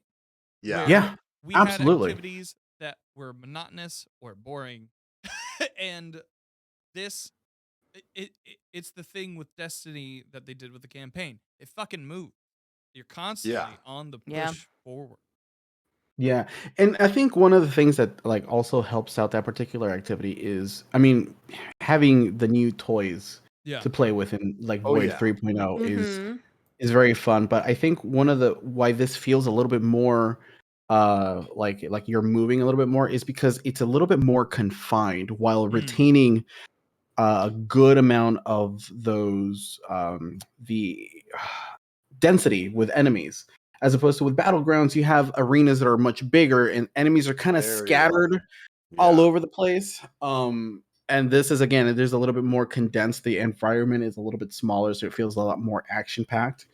Yeah. But that, I mean, the final encounter of PsiOps Battleground is a blast. Yeah. Like It's a getting lot of fun. to use that spear Yeah. whenever the Echo of Sabathun pops up, which by the way, if you're not aware, the spear, if you use your grenade input Oh yeah. on like whatever you play on, it allows you to blink Mhm. Yes. Regardless of subclass. regardless of class. Yeah. I don't know if Well, Titans as well. And Yeah. that brings me to another point. I think Witch Queen really benefits from the fact that Bungie implemented so many different mechanics. So it's not just Mhm. like run around shoot thing all the Yeah. time. Yeah. It's a Like, complete overhaul. Exactly. Like in the first mission, we see, stuff from that we saw in Wrath. Wrath of the Right? Machine back in D1, like Yeah. where you're carrying things, you're standing on things, you're picking up motes, you're solving puzzles, you are, it's all of this different tech that they've developed over the years that Mhm. we are getting to play with all in one expansion. Yeah. Which makes it feel that much more engaging, in my opinion. Mhm. Oh, for sure. For Mhm. sure. I Absolutely. mean, it feels great to play. It Yeah. really does. It's engaging. It's fun. I honestly, I don't have a whole lot of negative things to say about this DLC. Mhm. Like I Yeah. don't. I've genuinely enjoyed It's good. every second that I've played with it. No, I would 100% agree. Any complaint that I would be throwing out there would be nitpicky. Like I think the resource management and acquisition for weapon crafting could be better. Yeah. That's Mhm. that's the And that's biggest that's a complaint thing I that could to think be of. fine-tuned, right? Since weapon Yeah, crafting that's in something that'll its be current tuned. iteration is so unprecedented that like they're probably gonna make changes to it. Here's the thing on that too. Like I know that, for example, like drop rates in the Wellspring are like relatively low. Really bad. Oh, Mhm. really low. For that.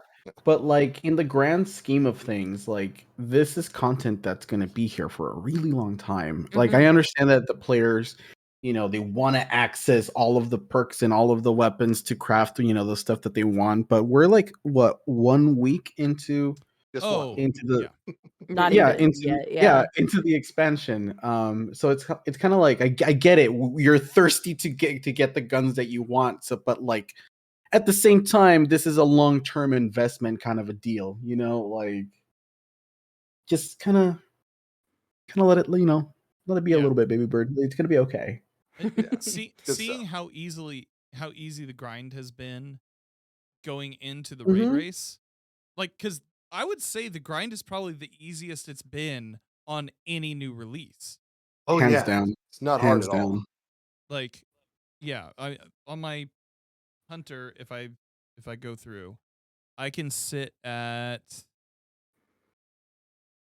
Hold on, look it up here. My hunter is my highest light character right now. I'm sitting at 1548, Yeah. doing everything on one character, and then like the DSC and Vault of Glass today, which Right. drop Those give powerfuls. powerfuls, right? Yeah, those drop powerfuls, and it's really I gotta run them. I Yeah. need to They run heard them. us. They heard us say we wanted DSC to drop Yeah. stuff again. Um, but yeah. Yeah. Oh, thrilling! Yeah. I'm It's so excited to stuff. see how it's A going lot to of good play out. stuff. yeah. Mhm. Before we maybe move on to like audience questions, what does everybody think of the Osteostria? I haven't had Oh a my chance God. to use it yet. It is so good. Okay, I've so only used it in PvE though. Okay. don't use it in PvP. It's not great No, in PvP. it's not great. Throw Oh, her Everybody on your really? thought, screen, yeah, Dan. I want to look at her. Okay. everybody thought it was going to be super nasty in PvP, but no, you're running into so many other things that are interrupting you. It's Darn. a slightly worse SMG in PvP. Okay. It's But in amazing in PvE, PvE though. oh my, When I saw this thing, I thought, oh, that's neat. It's a Thorn submachine gun. I didn't know. I didn't understand what this thing was gonna wind up being capable of. Thorn and necrotics in Yeah. one bunched up baby. And then you give it auto tracking and a potentially 100 round plus magazine when you get the catalyst. Yeah. It works with a lot of the Void 3.0 builds. It works with stasis really well. Mhm. It is it's a pretty, to borrow a term of phrase from our boy Astacross, is nasty, boys. The Osteostriga is nasty, and I love that you can just go in and craft it. Oh, So, yeah. Yeah.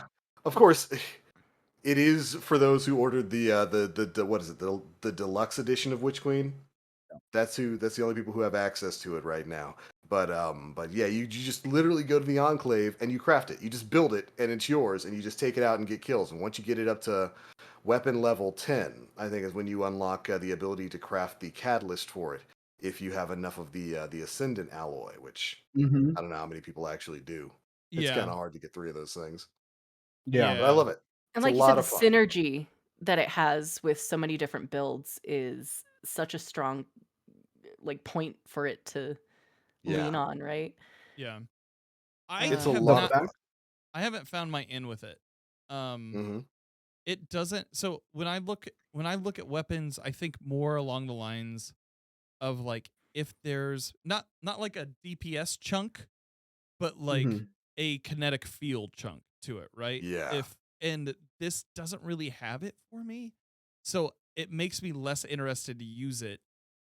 You know why that might be? Why? Because he's playing Hunter. Well, one, you're playing Hunter. Well, but it two, doesn't matter the class. I've played it on just about all of them at this point. This is one of the few weapons in the game with actual bullet travel time. It's not hit scan. Right. Projectiles, yeah. Yeah, the projectiles. What is the Cabal?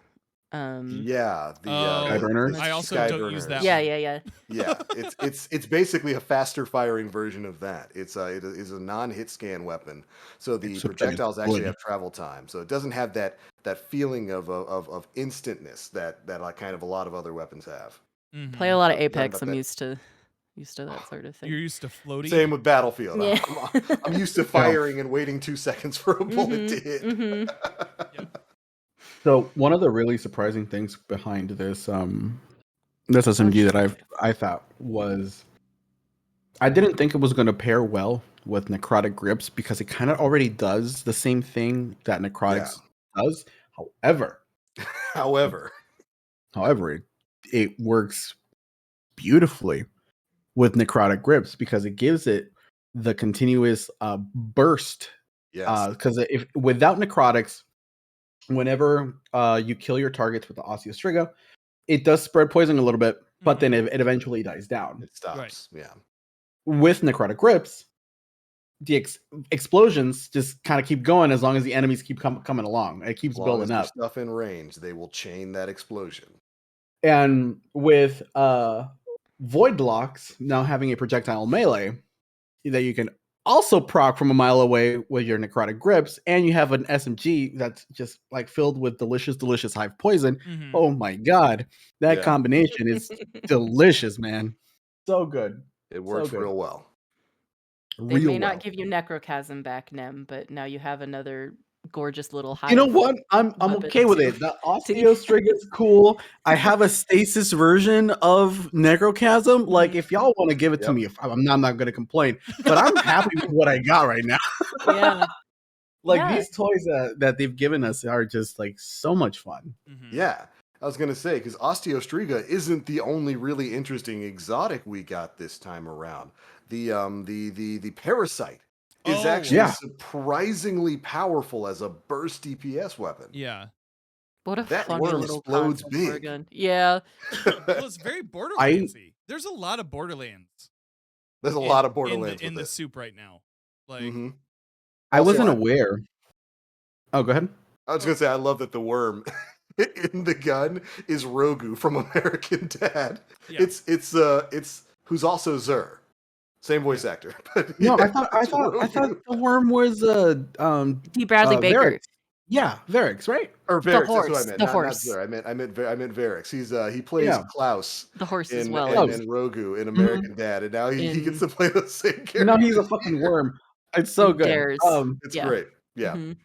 But I I love was the concept of a voice actor being hired to voice Worm, Just worm. weird alien Horse. guy. It's just You know weird. that thing that you're good horse. at? Do that again. Do it Yeah. again.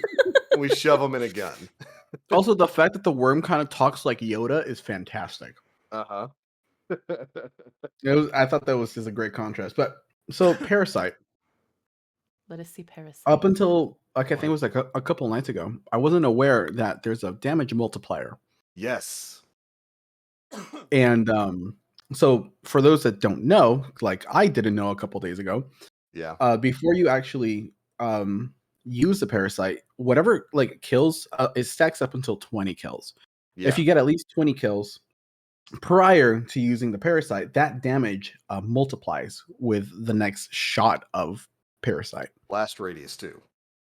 Oh yeah, and that it is absolutely nutty, man. It's Yeah. so good.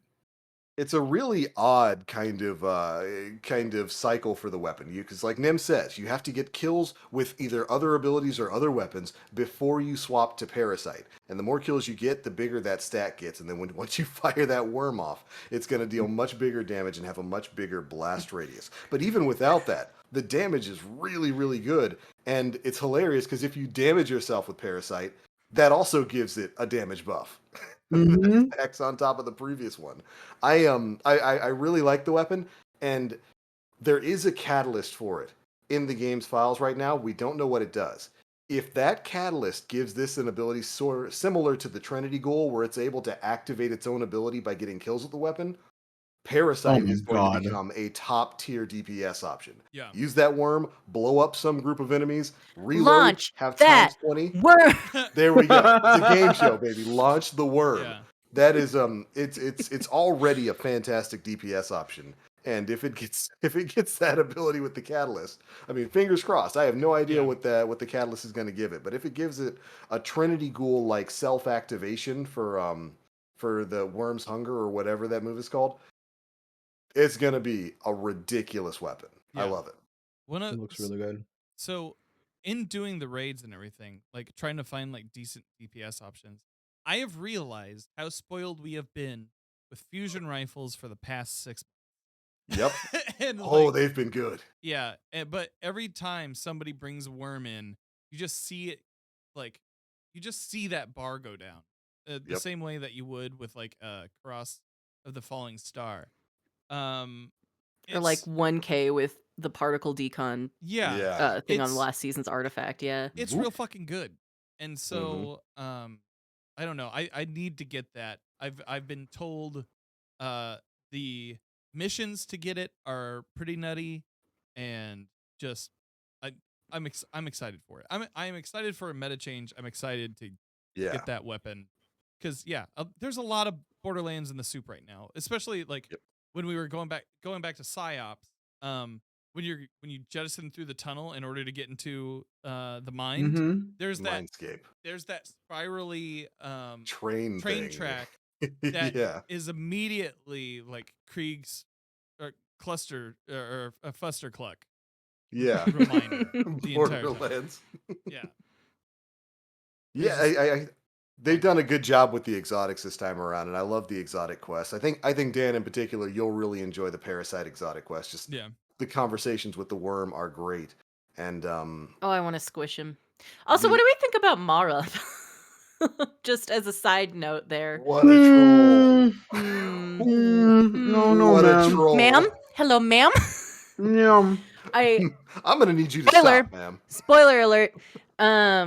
The dialogue between Mara and the ghost, where Mara's trying to explain something, Ghost literally is just like, Uh-huh.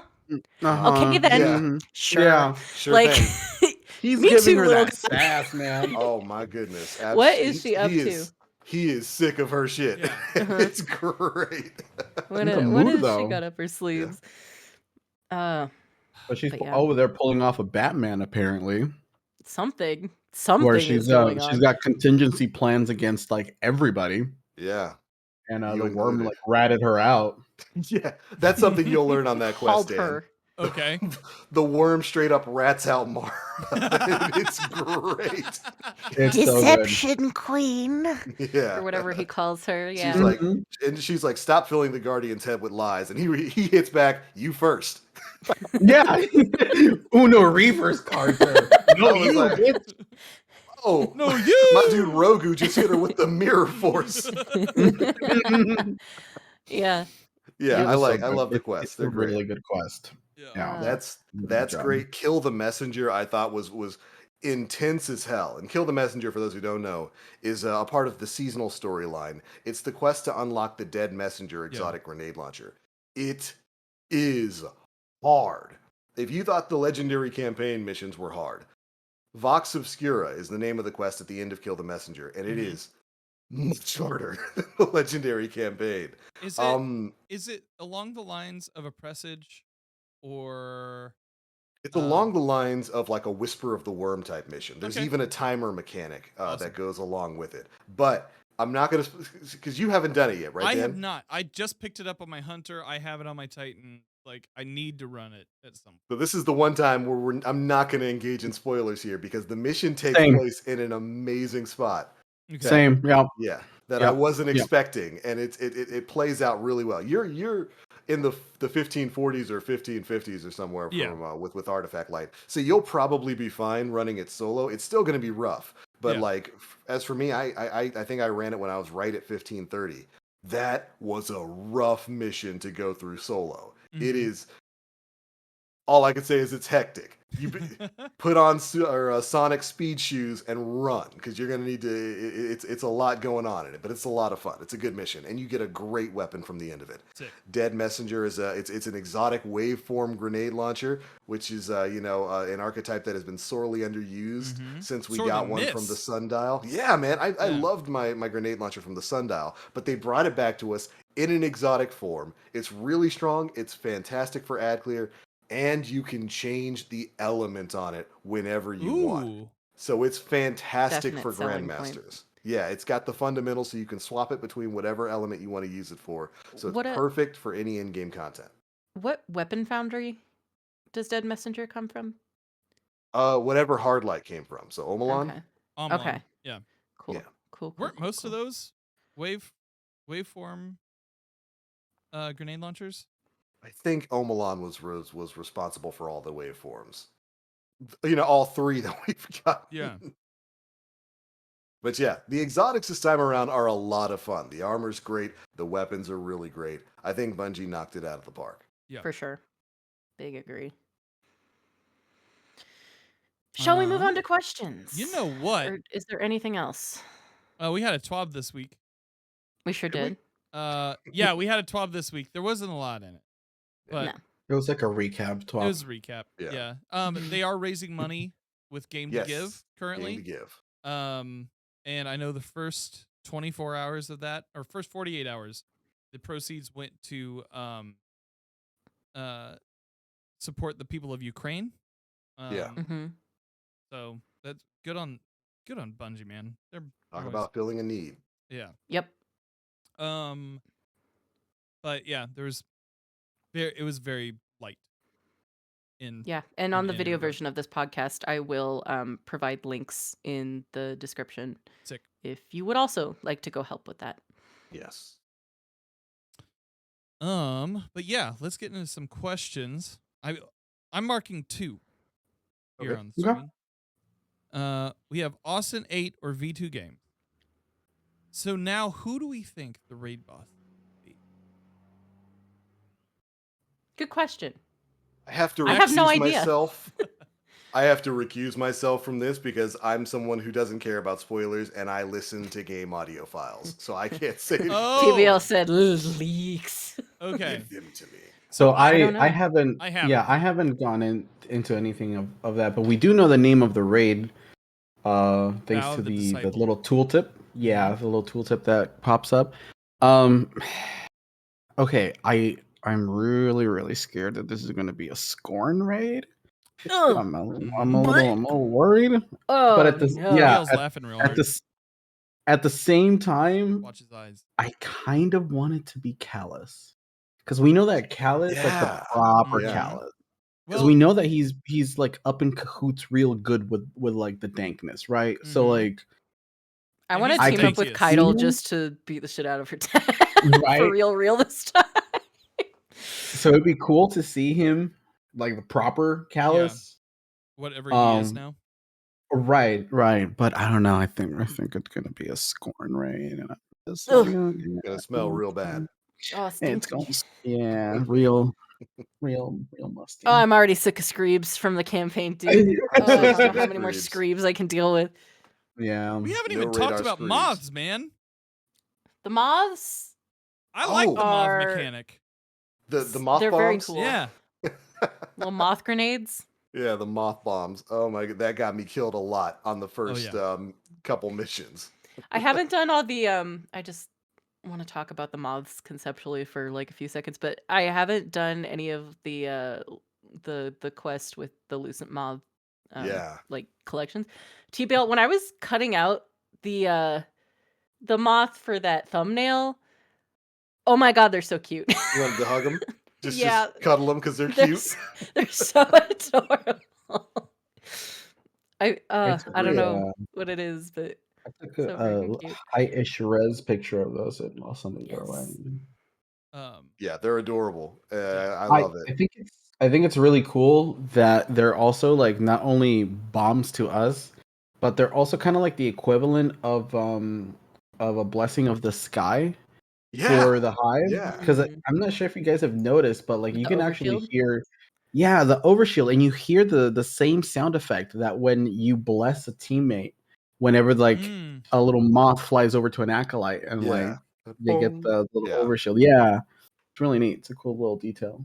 I Um, simply love them. I personally would love it if it were Callus. Because it would Yeah. confirm a conspiracy theory that my buddy Bana has, where inside the pyramid ship is kind of essentially like a Leviathan, but more deadly, Ooh. with possible That'd be cool. rotating enemies. Bonafide Mhm. hero, ladies and gentlemen. Right, because the Leviathan's gone. It disappeared. Yeah. I don't know. It sounds I just want interesting. more pyramid stuff. Or, yeah, just give me fucking horror show H.R. Geiger shit. Yes. Yeah. Yes. Because that The Witness is straight up an H.R. Geiger Oh yeah. Oh, yeah. Lovecraftian creature. Old god Eldritch, stuff. just Yeah. Yeah. Cosmic horror. Love it. Would love to see. Would love to see how we fight against it. It's really good. Love to see I it. want armor that shifts like that. Damn it! It looks so good. I know. It's so odd. The whole aesthetic of like the pyramids and that whole thing is right up my Yeah. alley. That Mhm. mission, the communion, where It's it's so just good. like, oh my god, it was fucking incredible. That was easily like one of like the highlight missions of the campaign. Man, it was so good. The communion Oh, it's mission so for good. me, that one was good. The one where you are the cunning, where you're taking Mhm. down the sniper, and then all of a sudden Yeah. Riven comes bursting through the wall like The a Kool-Aid yeah, man. Oh, the Ahamkara, Ahamkara illusion. Mhm. Yeah, Fucking that what? was unexpected. Yeah. It's amazing. Yeah, I'm sure all of us just went there and went, huh? Excuse me? What is this? Yeah. Uh-oh. hmm Because you think it's over. Nope. Not Here over. comes the dragon. Suddenly, dragon. Yeah. Tywin, final question of the evening. Which exotic weapon are you really surprised about its performance since the sandbox? Ooh. I haven't had a chance to play with absolutely everything, but one thing that has been really surprising in its performance is the two-tailed fox. That is I making have a heard that. resurgence. Yeah. Yes, I've heard people talking about that. Just insane amounts of The blast DPS. radius is on it is ridiculous, and of course because it's a double hit weapon. You know, the first missile hits and suppresses your target. So Oh Mhm. boy.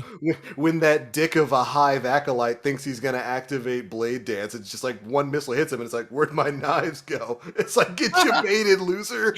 And then the second missile hits and burns.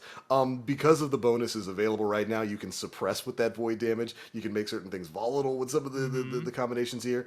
Two-tailed fox is really, really powerful right now, and it's probably the thing that I've used the most. Yeah, I haven't really played around with a lot of different exotics since the release. I mean, primarily like I used the shit out of Graviton Lands for obvious reasons. Yeah, And Osteo as well, because Osteo's been really, really fun. But I haven't gone back. I assume things like Outbreak Perfected is like fucking incredible right Oh, now. people are loving with that that one. big buff that Yep. primary's Yeah. got. Yeah, Yeah, I'm sure it's great, but I honestly have not been experimenting yet because like between like work and like the little time that like I have during the week, and now with Elden Ring out, it's gonna be like hard for me to like go and test out a lot of different weapons Right. and But we have whatnot. time, right? Yeah. I mean, Yeah. it's Oh only yeah, like You got barely even the first week. Mhm. Yeah. I Absolutely. for the legendary campaign, my loadout pretty much the entire time was Wither Horde. I had an arsenic bite, and then I used the ascendancy. Of course, it's a bow. It's an arc bow. It's an arc Takes bow. those knights. Yeah. And then somewhere along the line, it was during the communion. I decided to whip out an old friend Polaris Lance. Ooh, Oh And wow. that it's real fucking fun. It's yeah. perfect fifth. I Yeah, would highly suggest that weapon if you have it. Just give that a shot. I used Tikus today during Mhm. an attempt at a 100k. Just there's a lot of good stuff out there, especially with the boost to exotic primary damage. right. Yeah. Yeah. Mhm. Yeah. Have you tried oh the Graviton Lance? I Um, have. I haven't. I was playing with somebody who is talking about it and Mhm. using it. Um, I think I'll have to give it a shot. Graplance has been really fun. Actually, ironically enough, Communion gave me and my friend like a hard time because we were playing at a legendary. Mhm. That's actually where I went from void to back to stasis because the crowd control Oh yeah. that was necessary Yeah. in that particular fight was super necessary. But Yeah. um, We would Gravlance in that fight came in clutch for all of those void shields, and because it Yeah. has like Yeah. virtually no range fall off, Right. it was really, really good. So having that combination of like crowd control with like the stasis turrets and then the little cosmology perks Yep. on Gravlance, it was really good. It was a good time. Yeah. using Wither Horde and the Enigma the entire on my hunter run of that was a lot of fun. Yeah, I was Just gonna say for me, it's a bit. I've since I've been doing so much free roam stuff, it has been a lot of Wither Horde. But during the campaign, and I know it's always been good, but I have not unequipped Gallarhorn. It provides It's so still much good. utility. Yeah. I've just been using it so much. It's good for crowd control and boss DPS. And boss DPS. Yeah. It's Mhm. perfect. So that's where I've been with that. I don't know, how much it was Good affected old, by the good old sandbox. galley. Yep. It still Oh, works. reliable, right? Like quite Yeah. literally. Always goes back to it. Yep. Yeah, for real. Yeah, That's I good think stuff. there are a lot of exotics that are working really well now. Trace rifles have really benefited from the buff that they got. So stuff like Agger's Scepter is even Yes. better now. I pulled Aegir's Scepter out of the kiosk because I never Yep, actually ended up getting it last season. and it's good. It's very good. It is a very So fun much weapon, and it's fun. another, Yeah, it gets brownie points from me because it's so aesthetically It's pleasing. beautiful. Hmm. yeah, The regular version is prettier than the ornament. Yeah. Yeah, I would agree with that.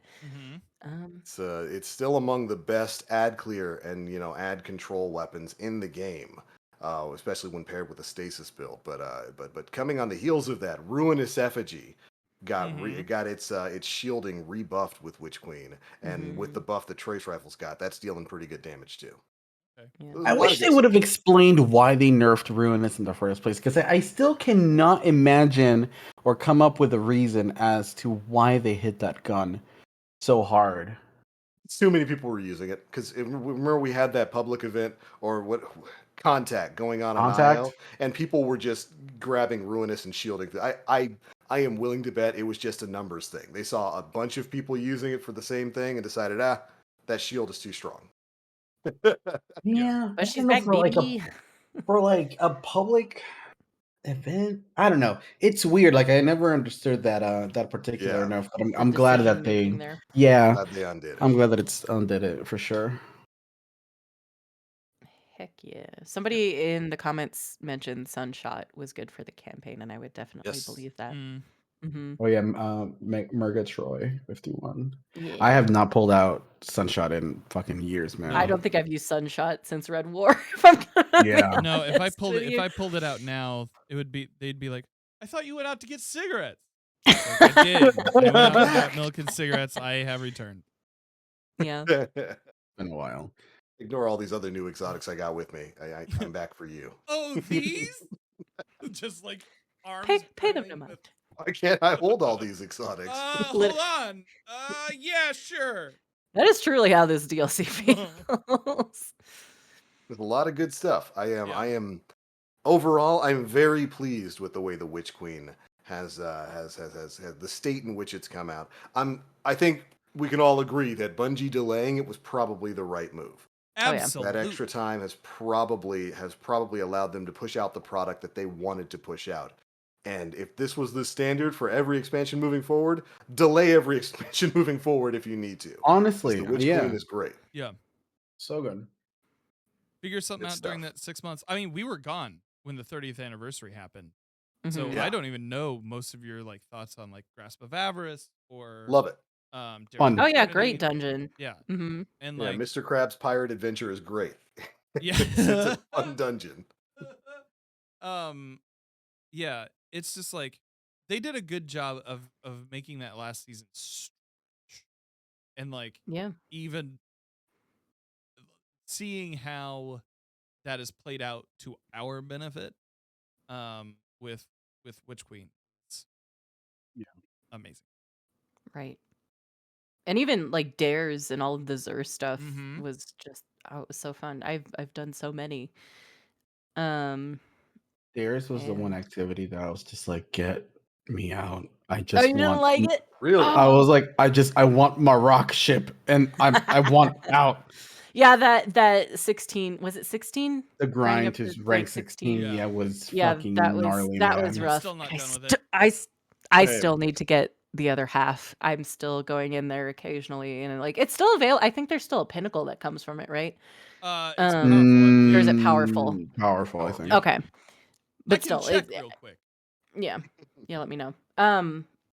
But like Oh, there the is a rock pinnacle. ship. There is a pinnacle Okay. for Oh. getting 250,000 or higher, but On you Legendary? can't tell the Okay. score in a lot of things right now. So, grain of salt. Yeah. Have to hold that. I also just love the 9 space, Yeah. the eternity space. Definitely. I'm glad. What is the map? Eternity is what we're Yeah. getting back, right? Mhm. Yeah. Yeah, just I Eternity played on that and last night. and Vostok. Vostok, right. They could have kept Vostok. I like Vostok. I don't know. Keep Vostok. Give me back Retribution, Bungie, please. Oh yeah. I need my shotgun ape hole. That's Oh, you what want I the- live for. Go. You want the Cabal donut ship, huh? I want the donut ship. Oh, evil little donut ship. I miss the one just go on into the tunnel. EDZ. I missed the one in the EDZ that had the 2 man cannons and the Cabal bridge in the middle. Yeah. Oh yeah. Oh, Fortress. No, Fortress is the one we have that available right No, now. what is that one called? I cannot remember I for can't the life remember of the name me. of it. but I know the y'all map you're know what talking I'm about. talking I know about. what Yeah. you're Yeah. talking Two about. launches on either side, the bridge to the Mhm. platform in the middle. Yeah, that was Yeah. Yeah, nice maybe stuff. somebody in chat might remember it, but man, I remember using those man cannons for evil Tractor cannons. things. I Yes, I remember playing those Yes. games with you. those were the good old You're a days. I scumbag. remember playing the Those were the good old D2 days. beta. I Yeah, tractor cannon and using a blasphemer, just Bloop. waiting for them to like get close enough and shoot. Yeah, Oh, how unfortunate. yeah, it's super funny. It's probably why Yeah, they hopefully removed that's it. one of the maps that comes back. I miss that one too. Yeah, it's a good time. I want PvP. I want PvP maps. I want Gambit maps for people who like those things, so I can stop seeing it on my timeline. I would like a new Gambit map, and I would like to see some new Crucible maps for sure. I definitely agree with that. I can understand why that's not like top priority right now, but definitely something I would enjoy seeing very much. Legion's Gulch is what that map's That's Legion's called. Gulch. the That's one. it. Thank Took me a you. minute to find Excellent it. work. Excellent work. Love it. I'm so That was bad good at stuff. remembering the names of things, as this podcast has shown you. But yeah, no, definitely would love to see that one back as well. 100% agree. Love to snipe people out of man cannons. But yeah, But all right, so I think we're all pretty much agreed that this first week of Destiny 2: The Witch Queen's release has been a pretty good one. It's a good expansion. I think it sets the bar very high for stuff moving forward, and it shows that Destiny's still got one hell of a future ahead of it as a franchise.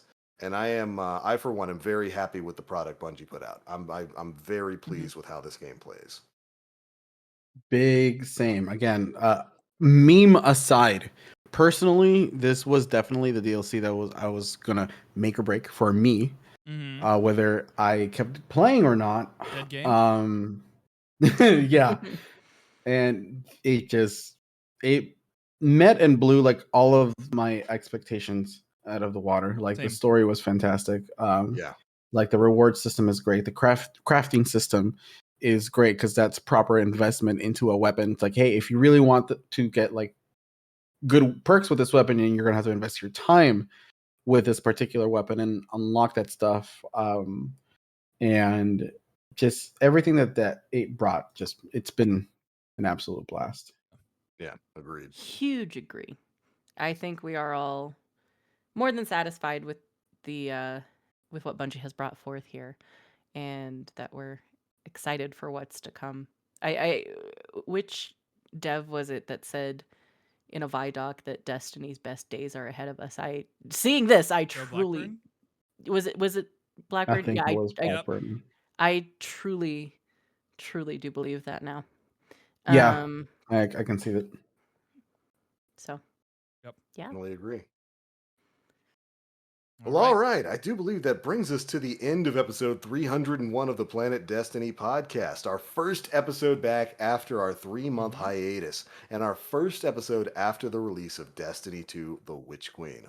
Hopefully, you guys are enjoying it just as much as we are. There's a lot more stuff to come. We've got the raid in about a week. We've got more story missions and all kinds of things that are going to be unveiled as we move forward through this, and I can't wait to continue covering it for you all here. But of course, before we get on out of here for the night, we are going to let you know where you can find everybody here all across the webs, since some of us, Danfinity, are getting pretty famous out there, man. Yeah, Pushing for that damn. partnership. Famous. Come on, I'm still the same degenerate. I'm here every week. I'm here being every week. Come on. Yeah. Hi, my name is Danfinity. I do PvE things and shoot stuff and have fun, and I'm this close to partnership. Like just this close. So, if you would like to come hang out with my favorite community in all of content creation, twitch.tv/Danfinity, in order to join the live show, as well as the discord.gg/Danfinity. That's right, we got one of those fancy URLs from Discord. Join there. A lot of helpful, wonderful folks in the in the Discord there, especially with a lot of LFGing going on. Remember to rate and review the podcast on your podcast platform of choice, whether that be Apple, iTunes, or Spotify, if you're still there. It all helps. Yeah, we come on, we gotta get them likes up. I gotta land try some that Roman sponsorship. I'll try some ivermectin next week. Oh my god, Dan. Okay, all right. Going for the farm supply sponsorship. I'm down. I'll take a double This is dose. all on Savathun. We can't do this again. Look, I grew up putting that shit in sheep's throats. That's right. You know, look, man. Clean them parasites I out. would not. I would not. Personally, What do you recommend? I would not. Oh boy. What about you? Moon, Nim? what about you? Oh, me. Okay. You can find me. I'm mostly on Twitter nowadays. I don't have a lot of like access to streaming given the state of my internet. But twitter.com/Moonvald. I also want to plug the Dynasty project that I Yes. just worked on with Bife. He was gracious enough to let me do the production on a lot of the voice acting stuff for that, as well as casting me as Savathun, which was extremely intimidating.